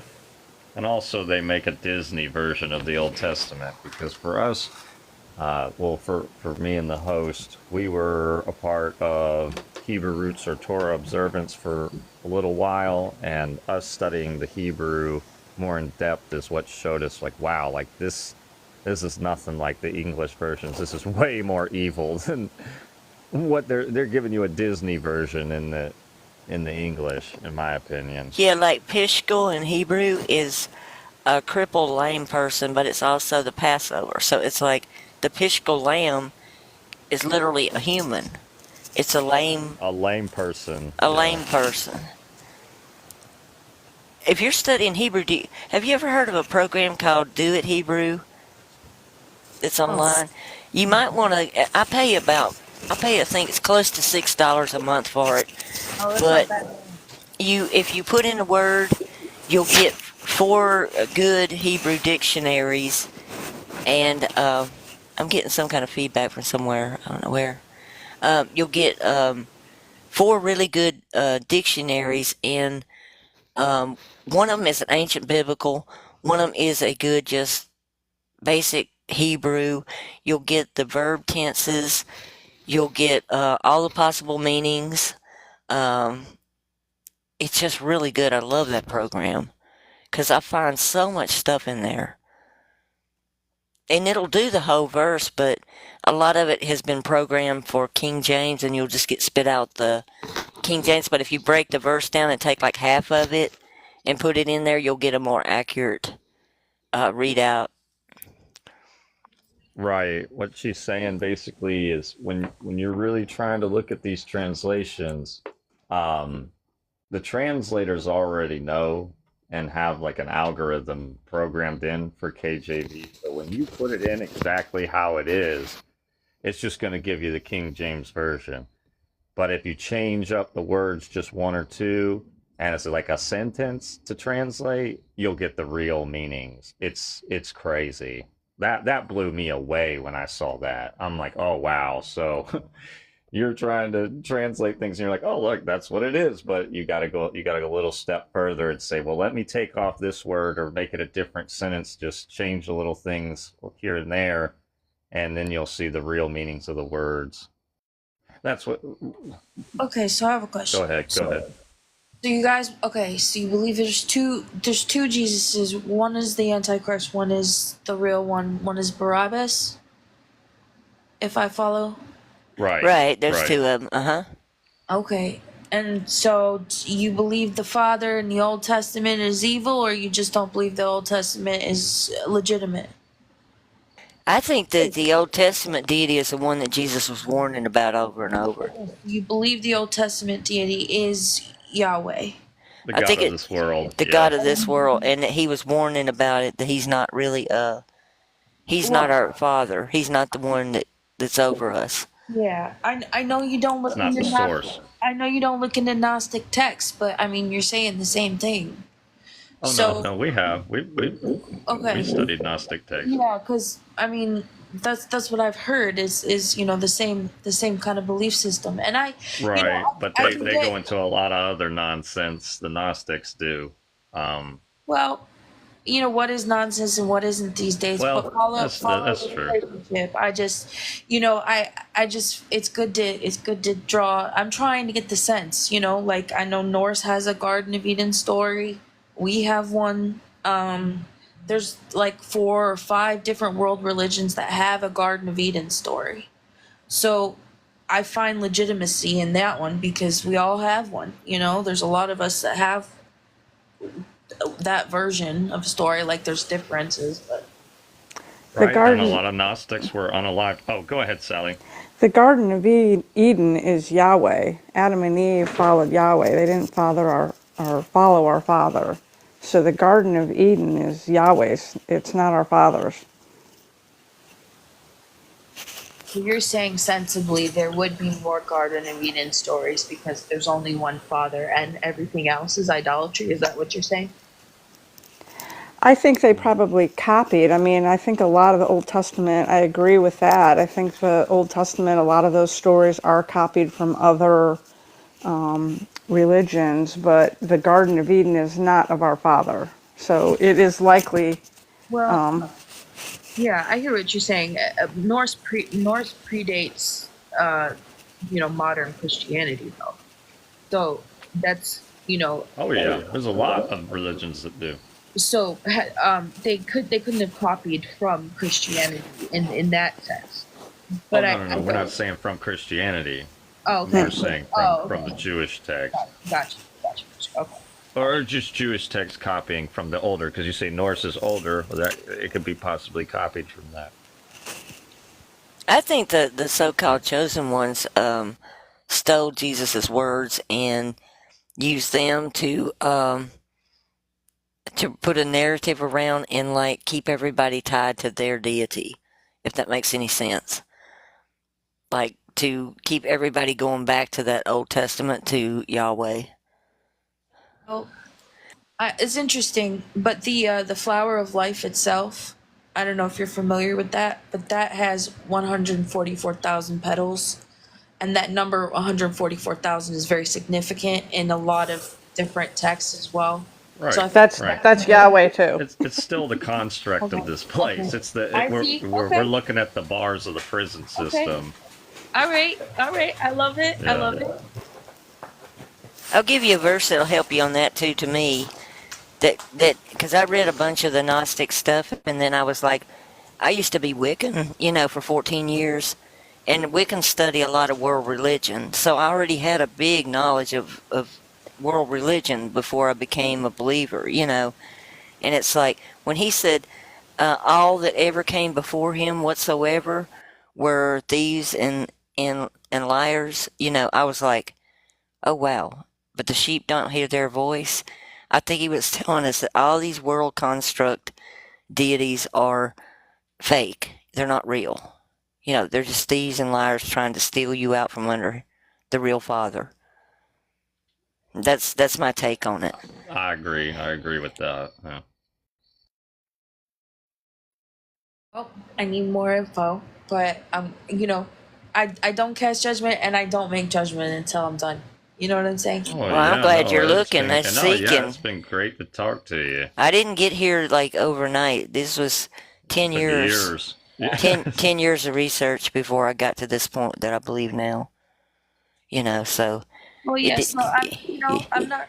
Sorry. Go ahead. Go ahead. somebody tried to tell me a long time ago about all this, and I was like, oh no, I can't deal with this. And I just kind of, put it on the back burner. And then I tried to go back and find her, because her and I were arguing about it. And I felt bad because we argued, and I was like, and now I can't find the woman. I don't know what happened to her. During COVID, she just disappeared, and it's like, I wanted to thank her for putting that seed in my mind to look into it, because I probably wouldn't have done it otherwise. I didn't even notice Jacqueline here on the panel. Did you want to say something, Jacqueline? Hey, Jacqueline. Hi, call me Jackie. Jackie, okay. Yeah, Tina is here. Tina's the one who sent me your video that made the confirmation for us. Tina is a huge warrior for truth, and she's been dragging me along with her, and I'm so grateful for it. The Father's working through her, and she has a very interesting story. And she may want to talk. I won't get too much into that, but suffice to say that we both woke up around the same time. She woke up about 6 months after I did, so about 2 years ago. And we both ended up in a sort of like pseudo cult group. Very Torah, very strict, very accusatory, very damning. And we both broke out of it independently of each other at the same time. When in the land of the blind, the one-eyed man is king, right? So I heard things, I'm like, I don't know. I'm brand new to this, right? But I can see certain truths and okay, I just don't understand it. You make excuses, right? And then finally I couldn't make any more excuses anymore. And I think it was the same thing for her and we both got out, right? And we've been stumbling around, searching for truth, and here we are, okay? Essentially, we've been praying to the devil for 2.5 years. And the way Tina came to it, and I'll let her talk, but it was very organic. It wasn't that she saw something and, ooh, it's this. No, it came to her. He spoke to her. Okay. He directed her. And then she'd come to me and she'd be scared to show me these things like, Jackie, Paul, I don't think he is who we think he is. And I'm like, okay. And she was scared I was going to, toss her because that's what, people do. They, there's an disagreement. We're not seeing eye to eye. So now, I unfriend you and I block you and then that's it. Right. And I'm like, no, I never liked Paul. There's something always wrong about Paul. So yeah, tell me, show me, right? And so she did, and we went through various scripture, and I'm like, yeah, I never knew what to do with Paul because he's opposite. He says so many things that are just opposite of what the true son says, right? And Right. then she came to me and she's like, all right, here's another one. And she was so upset about, Yahuwah is what we were calling him. We He's did not who too. we think he is. And she would post some things and people called, well, you're a Gnostic, and insult her. And it's like, Right, well, right. what's Gnostic? We don't even know what Gnostic is. I had no clue what's Gnostic, right? So we're arriving to certain understandings. We're seeing certain things. And yeah, it's been labeled Gnosticism. I know that now, but I didn't know it then, right? So how is it that I'm arriving to these I hate to say the word conclusion, but it is a sort of conclusion, but I don't know where this road has yet to go, right? So we're seeing these things and we're getting pummeled. We're getting insulted. We're getting unfriended. We're getting blocked. We're getting told we're going to hell, so forth and so on. And we didn't even know what Gnostic was. We never knew about I didn't know either. I was in the same boat as you, so I can totally agree. And Pap at the bottom here, I had to. That was somebody that I showed a lot of these things to, and it was hard for him. And he went to seminary. He was a pastor. So, if he gets it, there's hope. So. No doubt. I mean, seek and you shall find. It was hard for him to accept a lot of things I was saying, but he knew that I was being serious. He knew that I was trying to speak the truth. He's seen me my whole life, and he's seen how I've been about the truth for many, many years, 15 years, just always trying to find it, trying to figure out something else. And we awoke to a lot of things together, so it helped in that way. This was the big one, though. I said, this is the biggest, most important one. Of all the truths and all the things I've ever talked to you about, I really want you to see this one because, and I have a lot of information to back it up. Bigger than flat Earth? But, Jackie mentioned this, and I hear this over and over again, and I testify to the same thing. For me, it was like this experience of, 2 years praying for the truth to come to me and just going about life. And I have this one unusual week. My wife was like, and I hadn't talked to him I hadn't talked to him in a long time before this week. Probably like 5 years. Three or four. Maybe 4. It was like almost 4 or 5, whatever yeah. it was. I wasn't counting, but and I told my wife he's getting ready to show me something, to reveal a truth to me. And I hadn't heard from child for.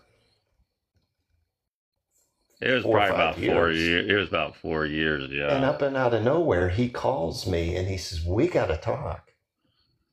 And it's about this very truth that we're discussing tonight, that there were 2 Jesuses.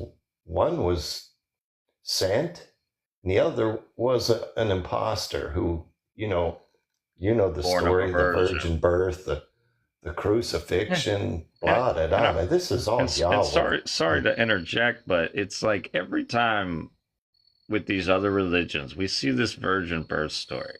And the Christians are very quick to be like, "Oh, it's evil. Oh, it's the devil. Oh, the virgin birth." Da, da, da, da. But then when it comes to their own Messiah, that they call him, the virgin birth is absolutely no problem. Like, you got to make it make sense. Like, exactly. Yeah. Well, studying this for 43 years of my life, that's a long time. I probably, and I mean seeking the truth. and I got caught up into the world's religions. What difference does it make which one it is? And I got caught up in it thinking this was the truth. Well, there's the trap that's laid out there. You go down here and there's a building on the front says church, 10 o'clock Sunday morning, and you think the truth is there. And so you get caught all up in this, and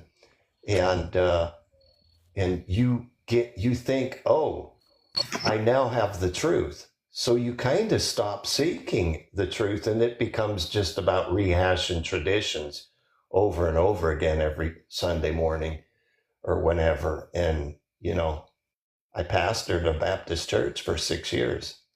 And looking back, all it is just things that I was told to believe. What the big one, the Word of God is infallible, perfect. Inerrant. The King James Version Bible only. Yeah, and forget all the ones that came before it.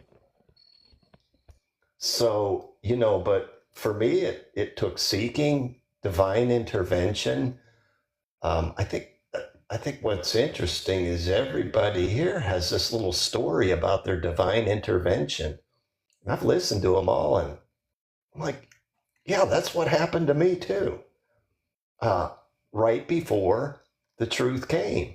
I mean, I knew something was coming because I know my life, I know my routine, and everything was out of sync. And always, sought the truth, and then bam, up out of nowhere, I get this phone call, and I'm like, oh, that's it. And then I went through the cognitive dissonance and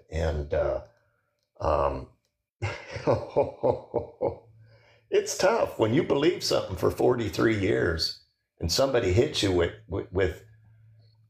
it was hard to talk to you about it, no doubt. I'm telling you, I was nervous. I was like, I got to pray about this, but I knew shaking about it because I was like, oh man, you cannot. I was so nervous you called me the devil or just all the other reactions I get. So I'm like, oh, please listen to me, please.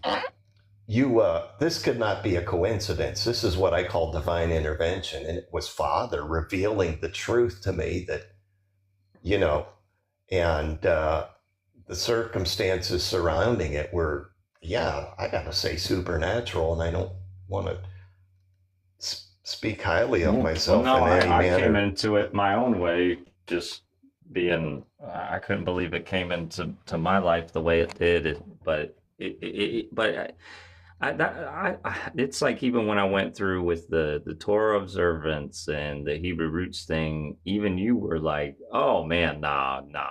But I had to go through that to see what I see now. So that had to have been Father guiding me through that.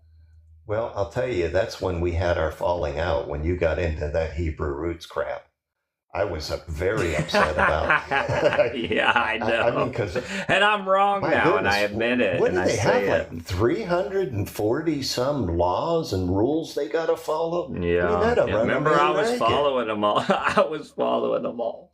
Oh, and the Torah readings alone, I says, you need to follow this. No, you can't do it. It's like, and he who lives by the law shall die by the law. He who lives by the sword shall die by the sword. But, wow. And if you'll permit me, I want to say that because lose the young lady there, and also Jackie in here. But if somebody were to tell you that in the end there's going to be two Jesuses, one an imposter and one a real one.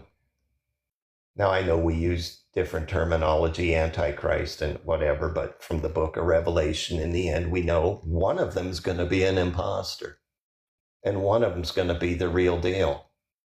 Now, if I took that same analogy and said that's the same way it was in the beginning, there was one real Jesus and one imposter. And that imposter was Jesus the Christ. The real deal was Jesus Barabba, son of the Father, who was sent here. You think about it. Does Father need a virgin birth and all this other flim flam and wise men and every other thing to Right, and come now we down here gotta and eat his body and drink his blood. yeah. Drink the blood. Drink the blood. Oh, are you washed I love in the your blood? story. He called me one time, and he was like, "I went to church today." Well, you can tell the story. It's just so funny to me when you told me all Well, that. I knew something was taking place and I carry my wife to the little church on the corner down here, and for the first time they sang that song, "Are You Washed in the Blood?" And I'm going to tell you something. It just, I don't. It made me nauseous when I realized what all this blood cult. And, I'm waking up here. I'm in this waking up process, and yeah, it's a blood cult. I almost had to leave the church service. I said, I can't. Washed in blood. What in the world is this? And then it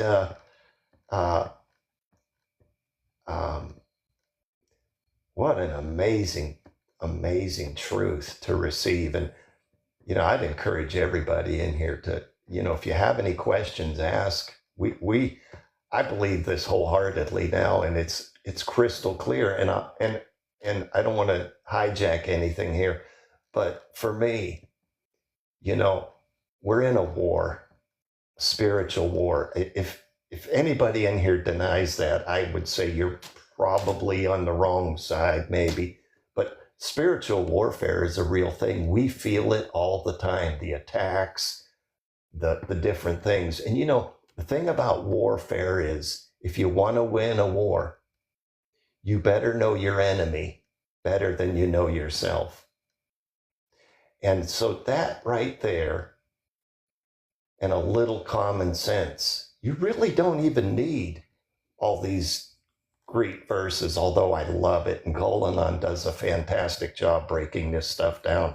It has just really, but the truth of the matter is, if you know Yahweh and how he operates, this truth and his dualistic everything, both good and evil.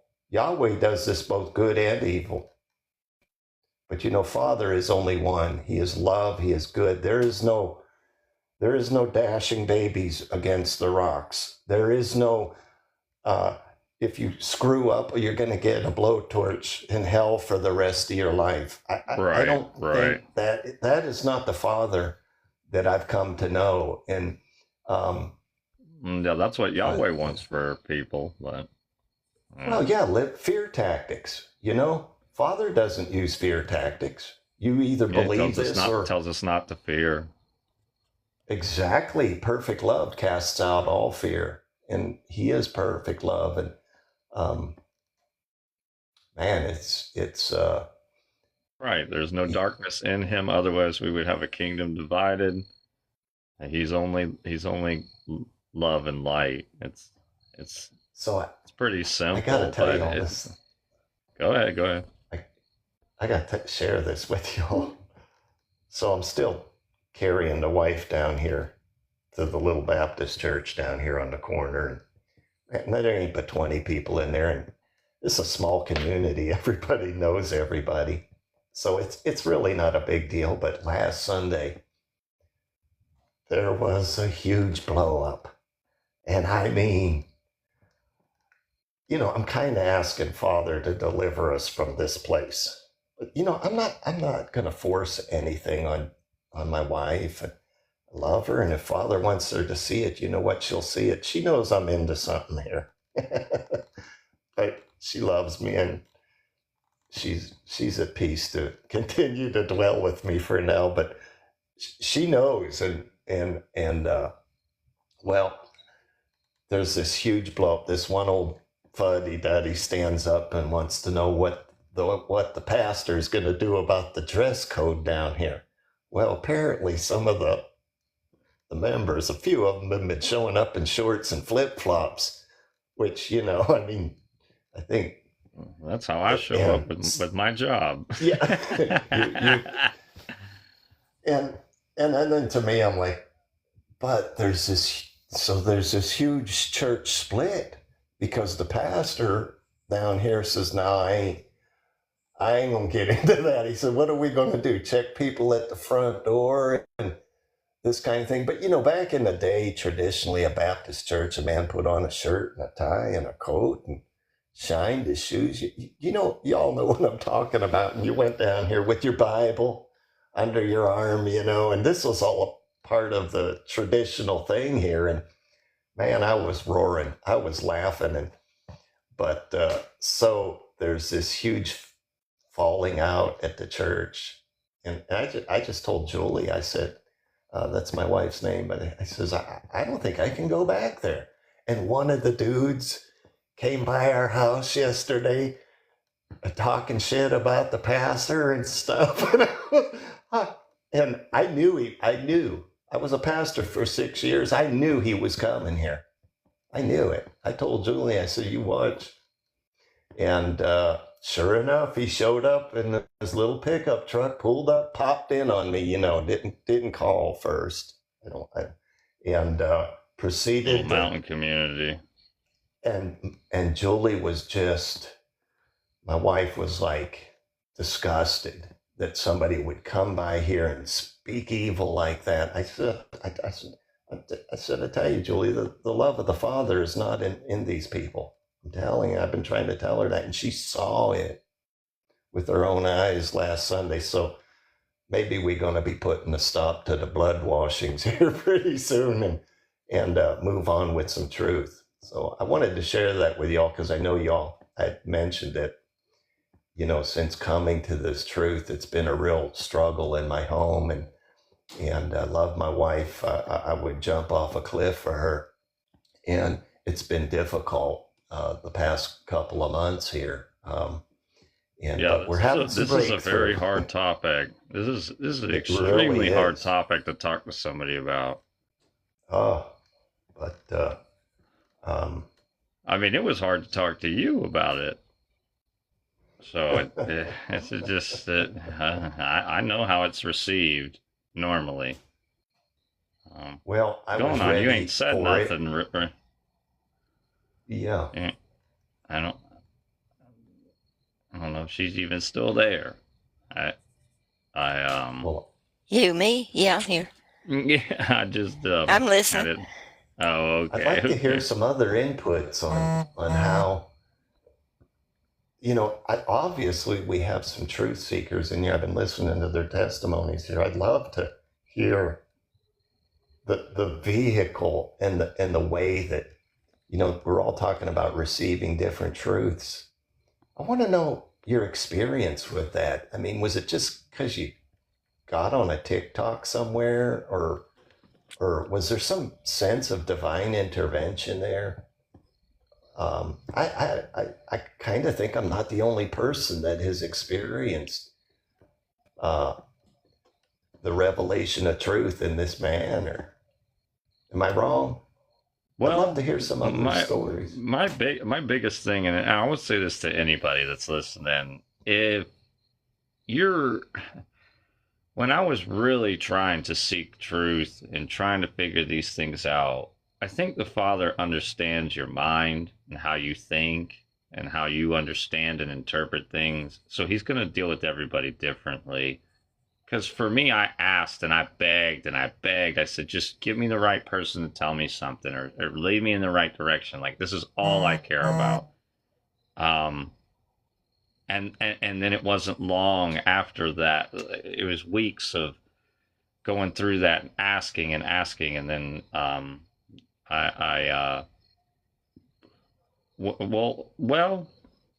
see, I met the host and part of the Discord group, and we're talking about Hebrew roots things at that time. So I was led into that. I really felt that I needed to be a part of that.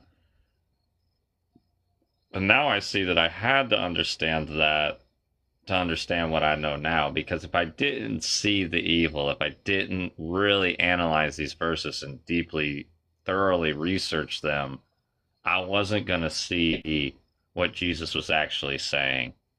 And I know I've said that probably a lot of times before on these lives, but that is exactly how I went through it. And so there's people that are in this Hebrew roots thing, or they're in the Torah observance, but I encouraged them to study that Hebrew, and because it was going through the Torah portions. And okay, I want to do this. This is what I got to do. And you're reading them, and then you're like, wow, this sounds absolutely awful. It's just like it gets worse and worse. The more and more every week, I'm like, oh my goodness, and then they're posting up the Torah portions. This is what we're going to study. And I'm like, man, like this don't sound like Father at all. So I'm conflicted now.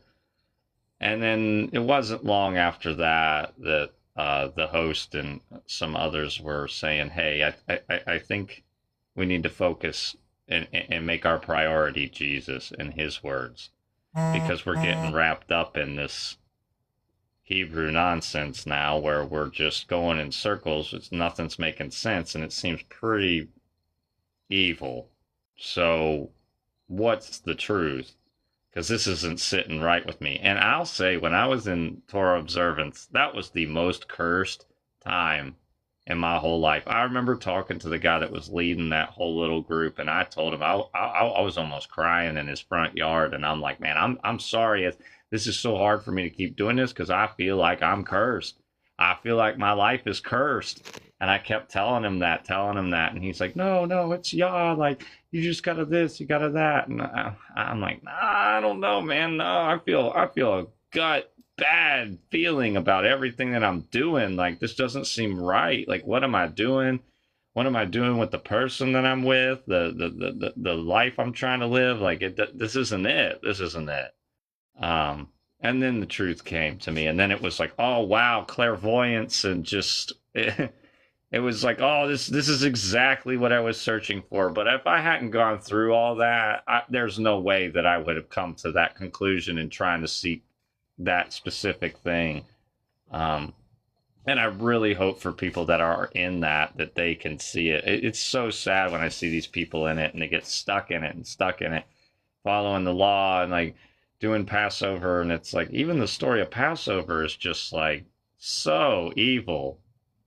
Like, oh, okay, unaliving certain children, but these specific children, it's all good still. Like, and then put the blood over the door. Yahweh's always demanding this blood sacrifice, blood this, blood that. We don't see that with Bar Abba. It's very, very ritualistic. That's right, Tina.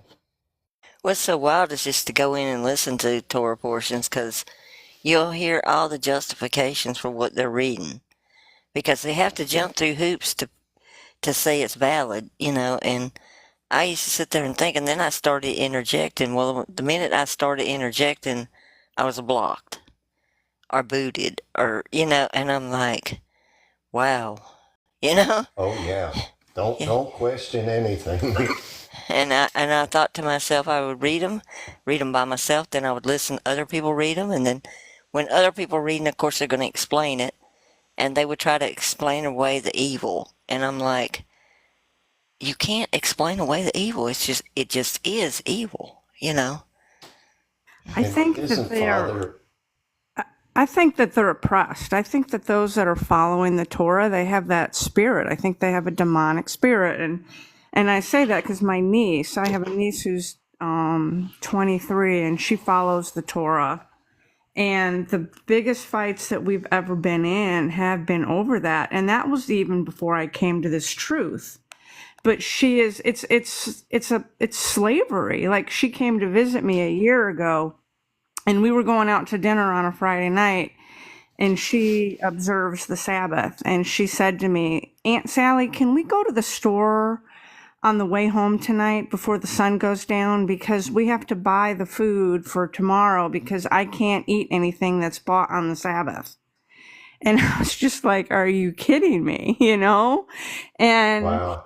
you know, she's so indoctrinated, and I'm trying to get the courage up to talk to her about this. And we just spoke on the phone like 2 days ago, and her and her boyfriend are going to California to observe Sukkot and the Day of Atonement. And, you know, she takes it personally when I try to show her things. You know, she takes it, you know, she's very, very sensitive. And I have been praying for the past 6 months on how I can approach her without getting her to shut down and not talk to me. Because what I don't want to have happen is her not talk to me for, you know, completely quit talking to me. Right. That would be bad. She's the one family member that I have who, you know, she's awake to a lot of the evil and things that are going on in the world. She's just worshiping Yahweh. She's worshiping the wrong Father. Would she be willing to come into a live, or would she be willing to talk? She probably would, but I think I would have to preface it first. I don't think I would want to just all of a sudden pull her into a live without any preparation of what we're going to be talking about. Throw her into the deep end of the pool. Don't do that. But I've thought about that, Nathan. I thought about how can I get her, because I've thought about could I bring her in sometime when we can all have a group chat or something, so that she's hearing it from you guys and not hearing it from me, because then I think she would receive it a little bit better and not take it so personal, you know. But I'm like, she's also young. Yeah. So at 23, being in Torah observance, oh my goodness. And she's really strict about it. Like my brother they live in Reno, and he broke down on the highway. They live in Reno. I have a friend in Reno. Oh, yeah. But he knows what we're talking about too. His truck broke down on the highway, and it was on a Saturday, and there wasn't anybody else that could come help him. And he called Kiana to come help him, and she would not leave the house and come help him. I mean, it's just, she takes it above and beyond ridiculous, you know? Oh, I know. I was that way. Goodness gracious. I feel so bad. I felt like my life was cursed. Yeah. If she breaks this Sabbath, the fear of her God's gonna come down with a big stick and beat the HE double hockey sticks out of her. I think that's exactly it. She's living in fear of doing something wrong. And when she left here a year ago, I hadn't come to this truth, but I never followed the Torah. Like I knew that was a lie, and I knew that was false, and the Old Testament always bothered me. And I just said, Kiana, you don't have to do anything for Father to love you. You know, you don't have to do anything. He loves you as you are. You don't have to sit inside the house on a Saturday and do absolutely nothing to gain his approval, you know. But she's stuck in the fact that she, you know, she's trying to follow all the law. And then she told me all the laws that I was breaking. But I pray for this. He who lives by the law will die by the law, and that stuff will run you ragged. Yeah. It's just such an energy zap. Even being a Baptist, you know, you got to come down here 4 times a week and give this amount of money and on, and don't dare question anything. And it you know, what if does she love Jesus? Does she? Yeah, she have. So when we first, you know, we both kind of woke up at the same time. Both of us woke up, you know, 2019, 2020, like a lot of us did. And that was the time to do it. Yeah, people had more free time. But she, you know, she was stuck on the Y names for a while, and she was calling him Yahuwah or Yahushua or whatever they are, right? You know, and I remember one day, you know, talking to her about there's power in the name of Jesus, and you know, she has nightmares. She still to this day has nightmares every single night. And when she was here a year ago, I said, when you're having these nightmares, honey, are you calling on the name of Jesus to rebuke him? And she said, no, she was calling on the Yah names. And I said, well. That's so interesting. And I'm sorry to cut you off, but that is exactly what I went through. I was having nightmares like crazy, and I'd never dream or have things like that happen. And that's when I was like, this Yah thing is something's not right, because every time I'm calling on Yah and I'm doing this whole Yah thing, it's like it's just getting worse. And it was just months of this. I mean, months of it. And I was like, I gotta take a break. I gotta take a break. And then I thought, okay, well, I gotta go to the church. I'm just gonna go to a regular Christian church. And then even that, it was like, oh, I'm getting involved with Calvinists and people that are like even worse.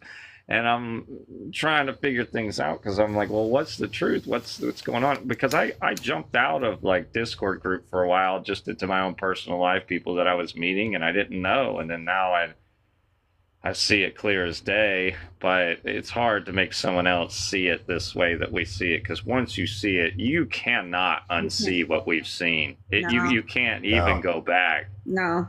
Because it's the truth. It's when the real truth is presented to you, you can't unsee it, because it's the truth. Absolutely. So I'm gonna like probably get with y'all privately to figure out how I can try to approach her and gently. Yeah, that would mean a lot to us, really. I would love to try to help, because that would be awesome. You do a good job. We were all involved in it, you know, and we've all been we've all been where, you know, anybody that's coming into this with questions, we've all been there. We've been at the same place asking the same questions, and you know, and Vic touched like I can never go back. Like no. I'll never go back. I see how awful it is.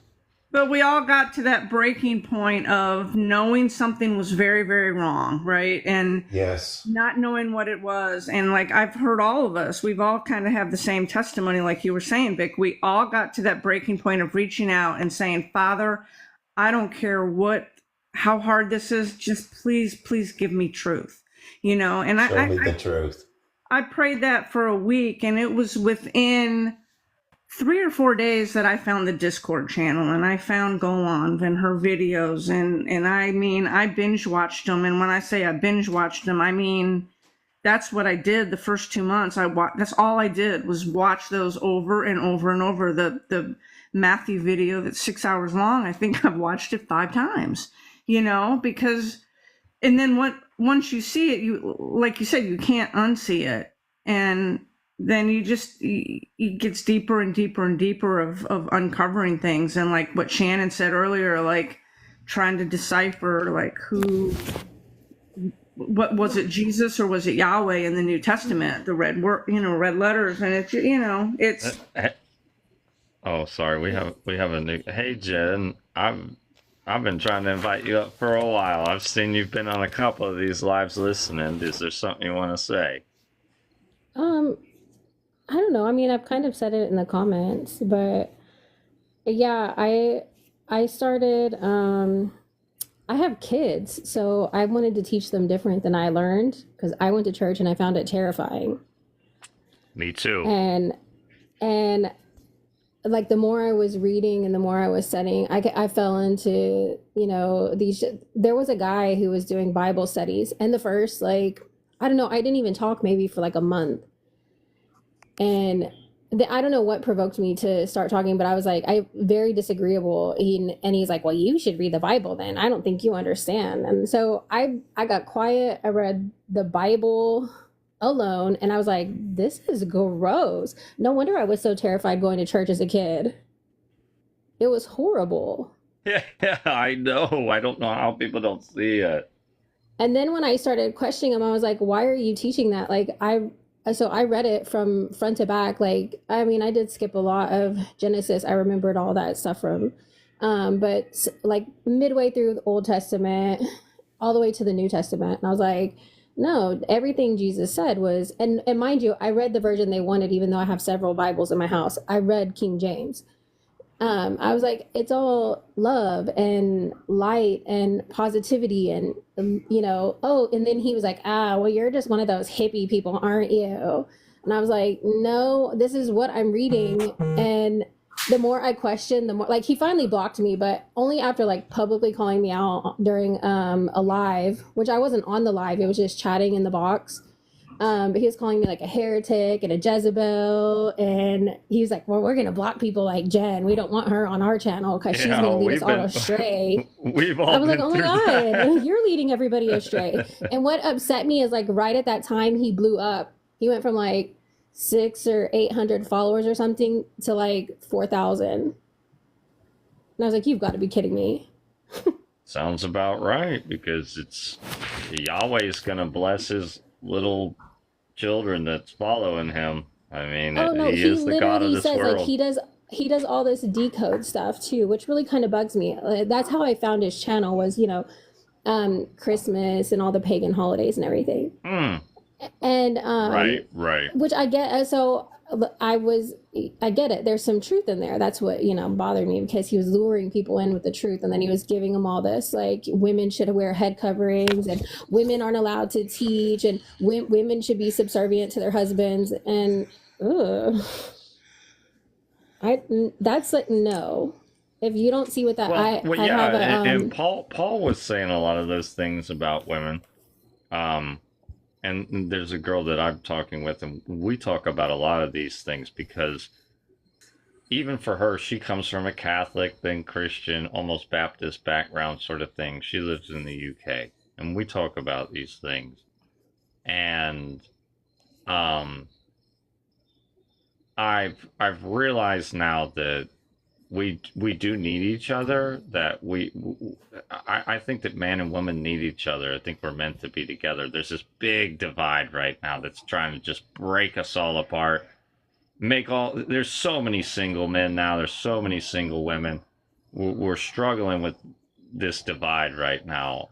And that's why I wanted to make sure that I tried to have enough insight with, okay, I'm getting into this relationship, I'm getting in with a woman now, but I don't have these thoughts, and how I want to live my life, like I was before. Like when I was in Torah observance, if I had gotten with a woman, oh my goodness, I'm so glad I didn't get with her then, because now that I know Father and I know all these things, it's like, okay, I'm supposed to cherish you, I'm supposed to appreciate you. You have this deep circular thinking that is a lot more spiritual than most men. So I appreciate these things about women now. And they always say, oh, women can't teach, women can't this and that. But everything that I've learned that has spiritually enlightened me and guided me through life has been from women. So it's like, I started to think about that more. I'm like, well, I don't know about that, because everything that I've learned that's been like profound truth to me has been from women. And oh yeah, he totally promotes the well, it's all Eve's fault. She's the reason we're under, we're like this, and women are idiots, and that's why y'all have to be quiet. And totally judging me, not even knowing like anything about me. I mean, I don't work. I take care of both of my kids. I homeschool both of my kids.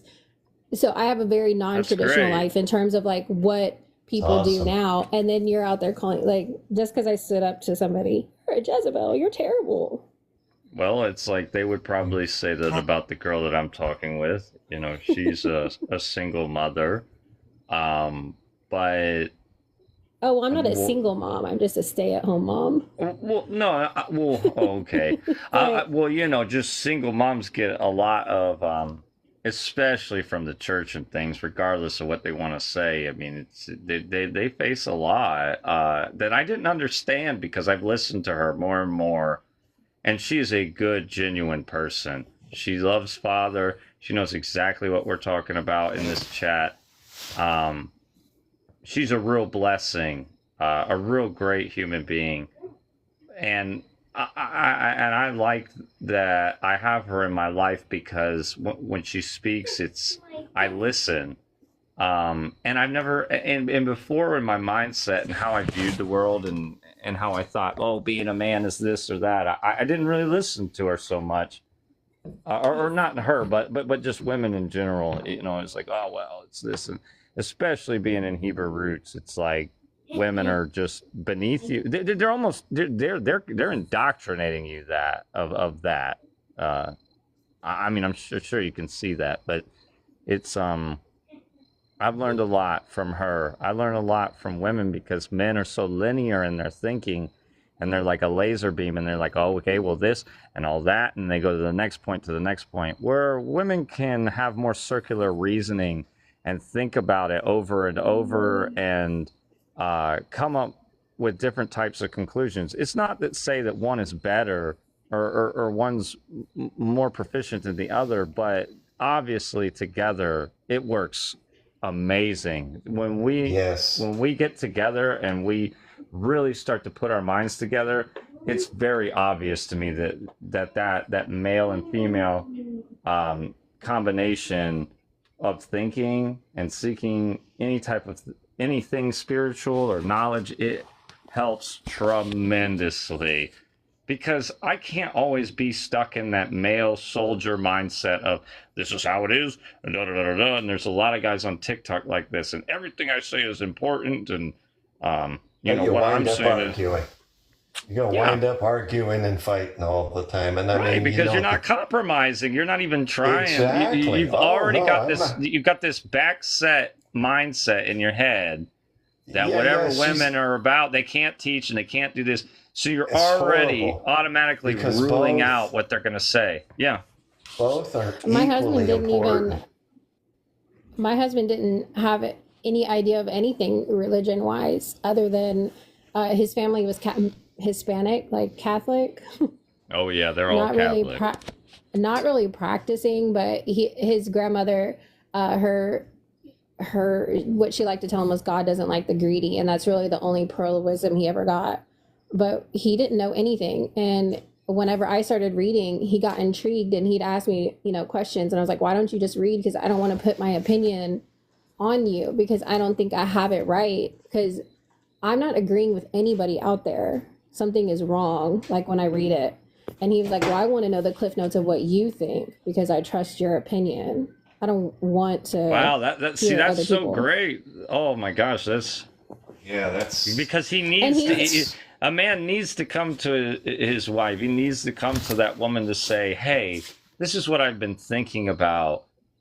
And then you just cultivate everything. Everything that you give a woman, it multiplies and it grows. And I'm sorry, we're like getting way off on top. I don't even know what we're talking about now. I'm sorry. I'm sorry if the host is it's whatever, fine. But this is something that I've personally been growing or going through. But this girl that I'm talking with has changed me so much in this perspective. And she's very knowledgeable. She studies just like a lot of us here. And when I have these thoughts, I realize I'm like, okay, hold on. I don't want to keep doing the linear thinking. I don't want to keep driving too hard with the hammer. So I dial myself back and I want to consult with her. I want to negotiate with her. And every time it's like, I'm so glad that I did. Because I'll just go off into nonsense land. If men are just left on their own, and I think that's why there's this divide. When men are just left on their own, they just go into nonsense. I mean, it's like y'all keep us grounded. You keep us in reality. Otherwise, we just go off like a tyrant, and it's like nothing makes sense. We're definitely not. We don't see everything, and he's just learning. And he didn't have church in his life either, so. I mean, I went from the time I was a really little kid. Well, I really hope that relationship can grow and you can focus yourselves on Father. It's really important. If you have Father as the main priority or just the teachings of Jesus, these things we're talking about, it tremendously helps a relationship. And I think that's what all my other relationships just they didn't have this. And also you're welcome to ever invite him into a chat or even like a Discord group chat or anything like this. I mean, it would be great to talk to somebody that maybe doesn't know everything but could be open to listening. Does he know what you know? Kind of. Like I have said that I don't well, obviously, I know that the God in the Old Testament is not the Father. That one was like a given as soon as I read it. Huge. Like I was laying in bed crying. He's like, "Why are you crying?" And I was like, "It is the Bible." He was like, "What are you reading?" The Bible. And he's like, "Oh man," because he thinks I'm over emotional. He likes to put on sad movies to watch me cry. He was like, "Is it that stop. bad?" I was like, "Yeah." Stop. No, he does. He thinks it's funny. No sad movies. I don't watch any movies. I don't want to be sad like that. Oh no, even happy, like, you know, the like a woman giving birth. When a woman gives birth on a show, I don't care what it is, I cry like a baby. He thinks it's hilarious. So he'll kind of like the lay emotional there side watching. of it. He'll watch for the tears to start rolling down my face, and then he'll giggle. He's like, "Why are you crying?" I see, baby. Oh, there's one now. Yes, good job. Yes, this one never leaves my side. But no, I did. So he watched. I fell asleep. I couldn't watch it, but he was like really. He started watching The Chosen, and then he had like all these questions, and he's like, "I'm gonna watch Passion of the Christ. Have you seen it?" And I was like, "No, I could never make myself watch it." And Right. I fell asleep right in the part where they were going to arrest him, and there was like a guy in black and like a serpent, and I was like, "What the hell is this? This is weird." Like not even. And it just seemed like but it it's seemed telling you so something. demonic. And I didn't realize they were doing all the Hebrew in the movie either. I had no idea because that movie came out when I was like in high school. I wasn't. It's the same with The Chosen, though.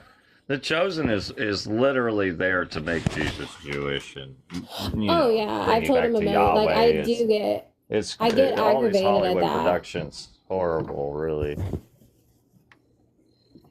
That's so great But- that you get it. I can't believe how many people keep joining and just agree with us. I know, it's awesome. It's wild.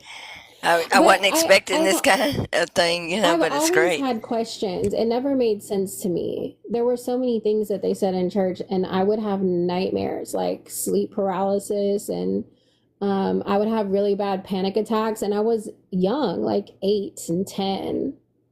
It was terrible, the stuff that they told me in church. Ugh. And I didn't want to put my kids in church. Well, yeah. For me being young when I was in church, it was very similar experience. Good job. I went to multiple churches too.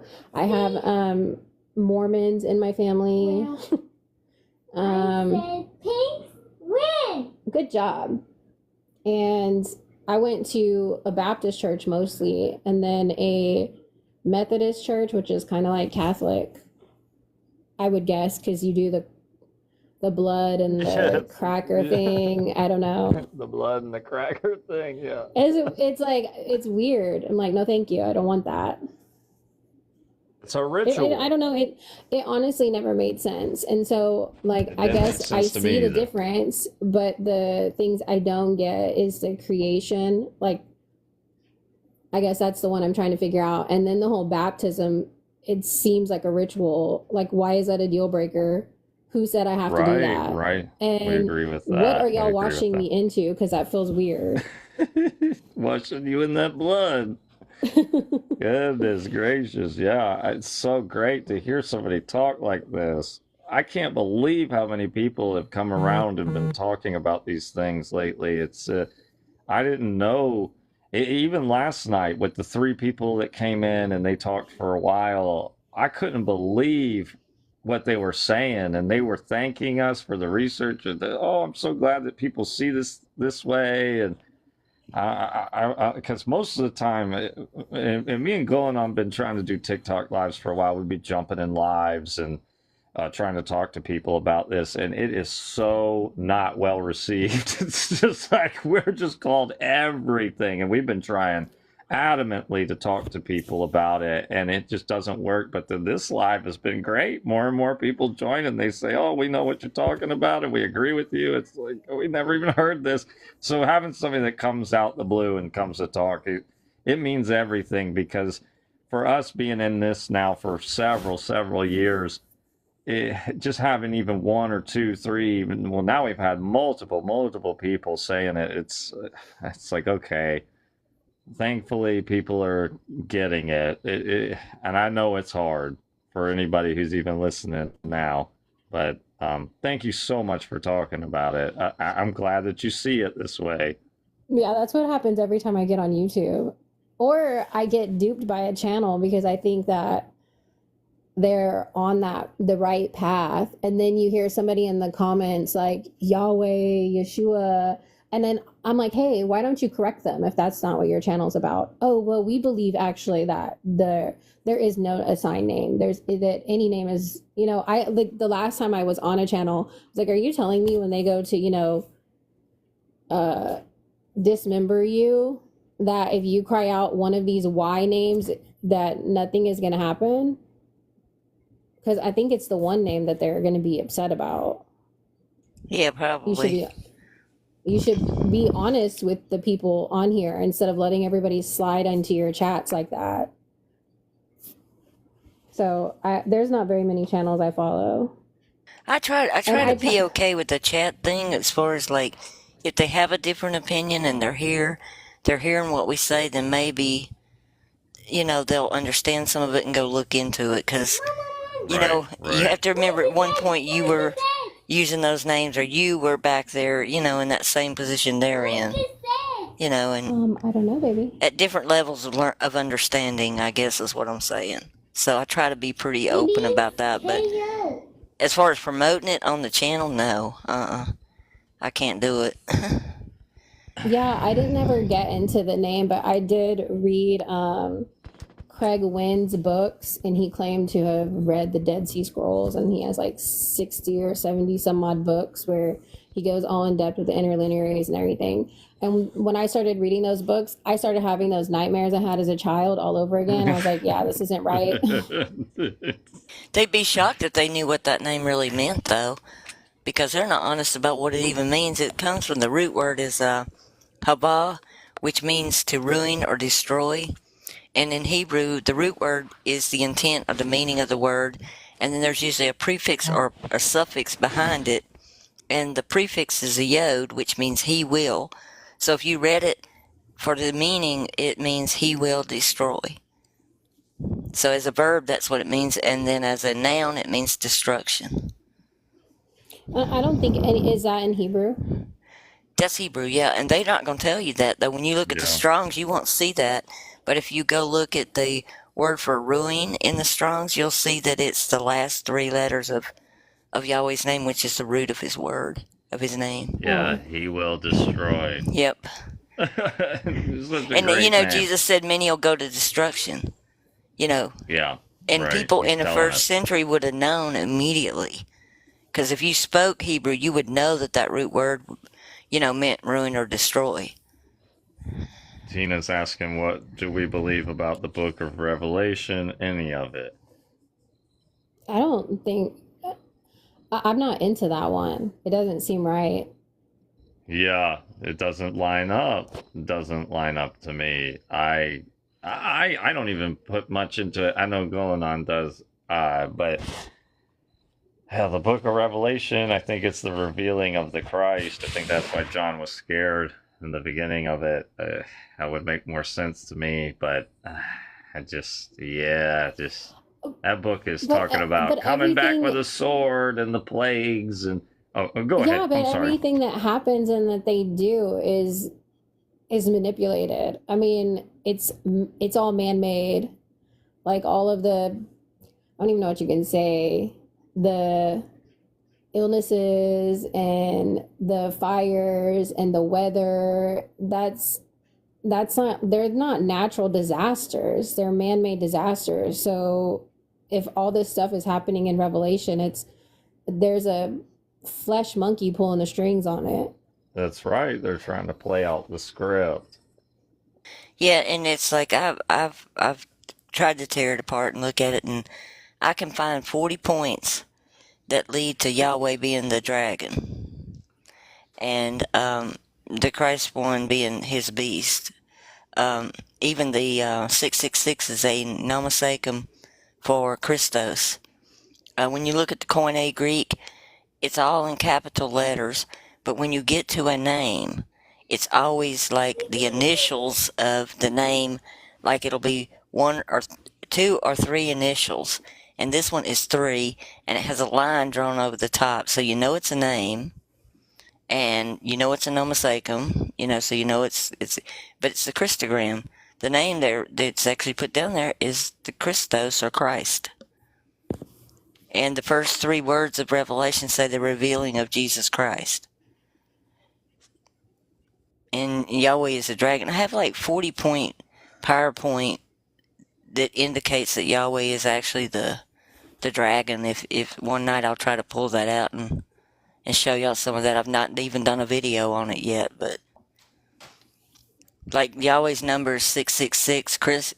Christ or Christos comes to 666. John was warning about the 2 Jesuses, I think, and that there were 2 separate ones. I think it's interesting, all the people that do gematria and try to decode everything, and nobody says that. Oh, there's a lot of that in They won't. There's a lot of that in the Old Testament. Like Moses is mentioned 666 times. And Yahweh's number 666. He creates everything within 6s, like 6 days, and then he rests. The 666 talents of gold. Let's see what else. There's a ton of stuff on the 6s. Even their phylacteries they wear, the Orthodox, they got that little square box cube thing they put on their forehead. It has a shin on the front, and a shin is made up of 3 vavs, and it is 666 in numerals, because their letters are actually numbers too. And then the strap they put on their arm is wrapped 6 times. There's a lot of interesting stuff with that. They're really into numbers. And the rabbis will tell you that it's a sacred number, that's their sacred number. Hello, Pocket. Hey, how's it going? Hey, how are you? Back again. Hey, Pocket. Yeah, saw you on. I just got out of the shower, so I thought I'd hop in for a minute. Oh, okay. Do you got any questions? You want to say anything? Oh, okay. Go ahead. Sorry, I don't want to cut nobody off. Go ahead, talk. I got something to say about Revelation before y'all shift gears. Whoever wrote it, whatever, it's over and over again. I saw this, and I saw that, and I saw 4 horses, and I saw vials, and I saw trumpets. He's a lot of images. He's seeing all these things. Well, the thing I know about the enemy, he uses a lot of imagery to deceive us, and that was something that always didn't sit well with me with the book of Revelation. It was all about these images, and look at television. It's nothing but images, and I think, where do we see Jesus speaking this way? It was all about inward truth and spiritual matters and love and things that you really don't visually see with your eyes. Yahweh is about coming through your eye gate, coming through your ear gate, but Jesus comes through your heart gate. And in a completely different way. So I think that, I just wanted to agree with share that from like a child. I feel that when I was younger, I feel like I was closer to Father when I was a young child than when I got older, because I became an atheist. And I thought science had all the answers to everything, and I was so lost. I didn't know any better. And I wish I had stuck with that childlike nature. I think that we all have it when we're young. We all know what's right and wrong. You feel bad when you do certain things. I asked this question the other day in the chat. but because the big thing is I've seen a lot of I think I'm really way behind actually, but I've seen on That's YouTube okay. That's okay. the Mandela effect and the Bible changes. Right. And I was on a page and they were talking about, oh, now it says in the Bible AI, and now it says in the Bible this. And I was listening to I can't remember which video it is. It is a really long one, like 3 or 6 hours. And it would some of the words in Greek, like AI was mentioned. Artists had mentioned AI is in there and they didn't know how to translate it, so they left it out. Right. And right, so they did. My little revelation was maybe because they say, oh, God can't change the Bible. He can't change his word. I don't think it's his word. And I think if there are supernatural changes in the Bible, because don't get me wrong, I read it and it sounds like gibberish. It makes absolutely no sense. But if that is happening, I think it's to wake people up and they're just not on the right path yet. That's very possible. Now, a lot of the discrepancies and things that I see with it is just... I think, yes, ma'am.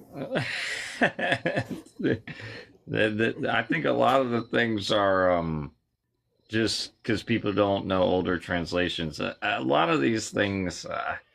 I don't know. There's some things though where I'm like, oh well, I remember this because they talk about movies and things. They wrap you with the Mandela effect, but it's like with them Hollywood productions and all that sorcery and stuff they're doing, it's like I don't want to pay no mind and energy into all that.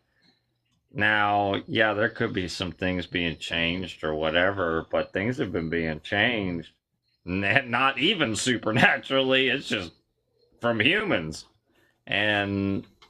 So I don't know. Sometimes I take the Mandela thing with a grain of salt because I'm like, well, I know what I know. I know how I want to live my life. I can know Jesus's words and I can know the Father. So I'm not. I don't know what to say about that.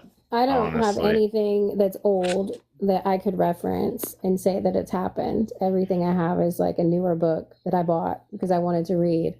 Or something I found in a resale shop. I'm sorry, going on. I see you're like focusing in on something on your screen here. Do you want to say something? I'll be quiet and you can talk about it.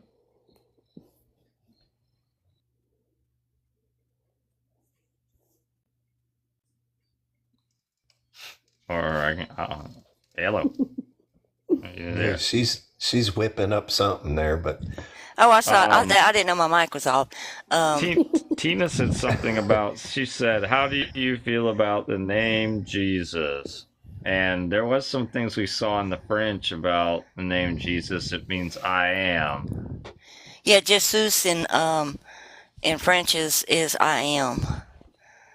So if it was the Christ one, he would have been saying I am Christ. If it was Bar-Abba, it would have been I am Bar-Abba. I think they were using French. They conglomerated so many languages in the New Testament, and they did that to confuse, like to keep people from knowing truths. And it's like you've got Latin in there, you've got French, you've got Greek, you've got Hebrew, Spanish, and you have to just kind of go through and check each word to see what it is. Like the word for the sheep gate is probiotica, and probiotica in English is in front of the Vatican, and there was a Vatican in the 1st century. So John was literally in front of the Vatican when he was where the guy was trying to get in the pool with the stirred up water, and you can figure out a lot of things once you know what languages are what. And I would have never known had I not taken 5 different languages.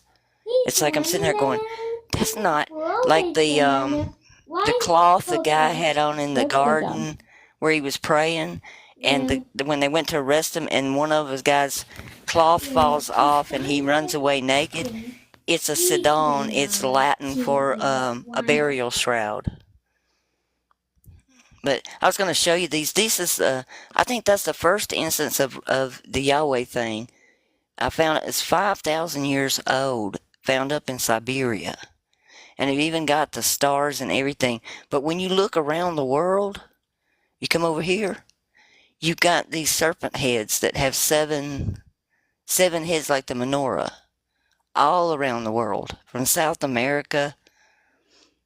And it says that the dragon has 7 heads and 10 horns and 7 crowns upon his heads. And somewhere, I'd have to look it up because it's on one of these cards, but it's like the 10 horns. It's like Yahweh's real big into horns.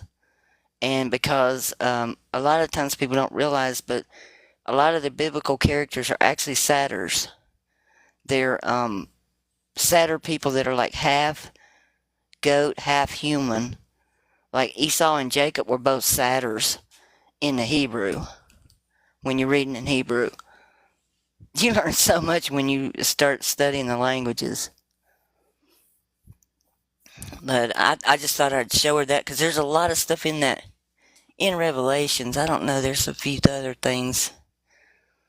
Let's see. That I can show real fast. That was kind of Greek and Hebrew like that. I'm Spanish pretty well, so it's easier for me to understand some of the translations. And like you said, like I try to go back because the book that I have is NIV, New International Version, but it's a student Bible, so it has like modern comparisons to like modern situations. But then I've also like looked back at King James and some of the older ones too. And when you Google stuff, like you still also got to take that with a grain of salt. But I've never really been one for the imagery, because it also says in there like, or at least my understanding is like that you're not supposed to worship images or show images. So like for me personally, I always thought it was weird when it's like a picture of Jesus Christ at an altar. That to me just never sat well. And I've always been sensitive to just energy, and so I know the feeling, like when I feel God's presence, like it feels one way, and I've come to discern that when I like get like little image flashes, that is more, in my opinion, like the work of the other side. But you opened my eyes to some stuff last time about like how as you're reading through, it'll be like one way, and then all of a sudden in the next paragraph, it's like almost referencing the other one, which trips me out. Where did we come up with no images from the 10 Commandments? And the 10 Commandments come from Yahweh. And it's like, he doesn't want people making any images, but yet he wanted images made for the ark. And he wanted a serpent put on a pole. And it's like, art is creativity. It's a life. I mean, do you have pictures of your loved ones? Photos? No, not like I don't really keep any of them. I have a picture of, a couple of them, but I don't. I will say this though: after Jesus came, we had an explosion of artistic renditions, art, and images. All these things came after that time period. So it makes me believe that people were scared to do those types of things before that time period. So I think Jesus did change a lot of things. I think that. Well, I'll let the host talk. I'm starting to get a little tired. I worked all day, and Well, I was just going to say, it's like Jesus said he was the bread of life. The word he used for bread is artos. It's actually Latin, and it means the creator of all beautiful things, like anything to do with art, music, the world. Artos is just like all creation. It's like an explosion of everything created. And I think Yahweh wanted to stifle that and not have anybody creating anything. He was so jealous of everything, he didn't want to see anything, any other images or anything, anywhere. That's right. That's right. He was a jealous God. And it's like these pictures of Moses, they don't lie. He's got horns in every one of them. Those are ancient statues of Moses, and he's got horns on him. Well, in the Hebrew, when he went up to the bush was burning. It was a thorn bush, for one thing. They didn't tell us that. And when he came down, and we've got in our testament that it says that his face shone like he had a glow. Like this, yeah. And right. it's like, that's not what's there. In the Hebrew, he grew horns. And that's why everybody was afraid of him. So he had to veil his face because they couldn't look at him. They were scared of him. And we're missing a lot of that stuff, because of the deceit with the words. But also, like, you'll notice a lot of the statues and stuff have been defaced. Part of that is trying to hide the truth of what really went on. Right. Because, it's like you go to the abbeys and things. I've sent pictures to going on it. Even in the UK, it's like the saints and things that are on the side of the abbey. All the horns have been broken off of them. But they did have horns. That verse where statues. Yeah, that verse where it says that Esau came out all hairy, but Jacob came out smooth, is inaccurate. The Hebrew actually says that Esau came out hairy and Jacob came out part or divided. Like he had smooth and hairy. And it also literally says that they were satyrs. That they were like horned beings that, half human, half. And you'll see all in the Old Testament where it says the horn of David, the horn of so-and-so, the horn, the horn, the horn. You see it all over the place, and everybody says that means leadership. But I think it was probably literal horns. Yeah, I do too. The ancient art indicates that it was all literal horns. And then when we look at Revelation, I'm going to pull this over here so you can see the words. But it says, I saw another beast rising out of the earth. It had 2 horns like a lamb, and it spoke like a dragon. I think he was talking about Moses, because Moses had the horns when he came down from the burning bush, but he was speaking the words of Yahweh the dragon. Now, how do I know Yahweh's described as a dragon? You can go to 2 Samuel 22, and he's described exactly like a dragon. It says he would bent or perverted heaven, was sent down, and made to go on foot, and that he was breathing hot coals out his mouth. He had steam coming out his nostrils. He was wrapped in thick lightning and darkness, and breathing fire, had fire in his eyes. I mean, that would freak me out. That's not my picture of what Father is. That's a nightmare. And it says where his wings come down, and some of the verses says where his wings touch the earth melts. I mean, as a kid, we know fire is evil. It's like, because it's good in the sense it keeps us warm, but if you get too close to it, it's going to burn you. You just know to respect fire. It's like describing him like a dragon all through. There's verses in there in Hebrew that describe him as having a long snout and smoke coming out of his nostrils, and I'm like, man, it's scary. But wasn't Lucifer supposed to have been music and arts? Like the angel of music and performance? I've heard that before. I'm not sure where they come, what text they come to that conclusion that he was a musician, And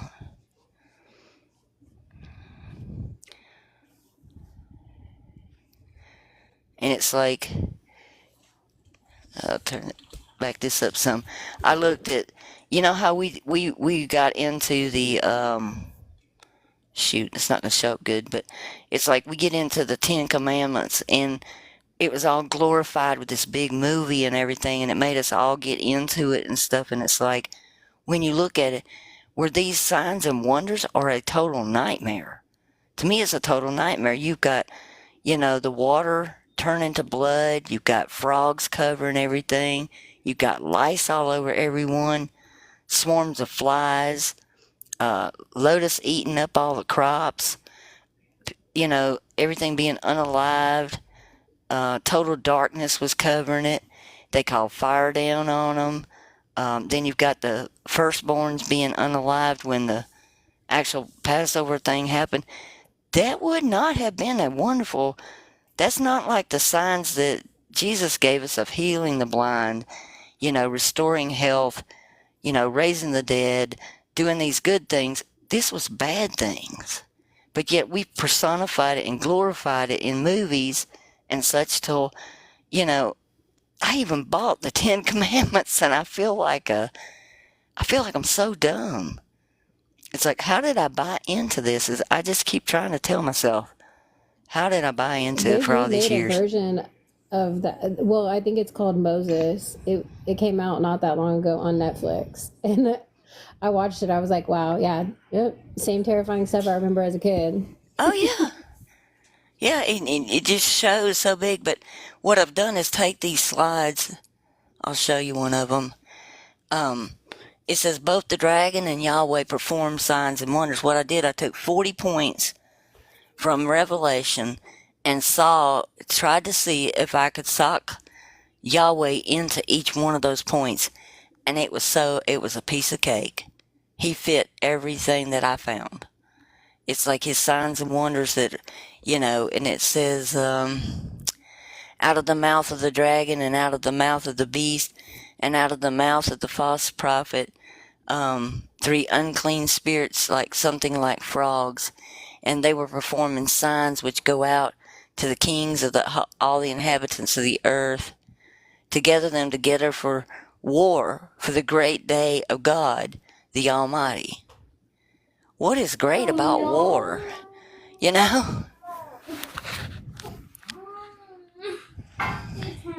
I don't Yeah, understood that either. and I think I'm sorry, baby. I think the big thing is, I've heard a lot of people say that God uses man and wars to punish people and carry things out, and if it's happening, then you're supposed to praise it, not mourn it, which is so gross that's a thing, and people are eating it up.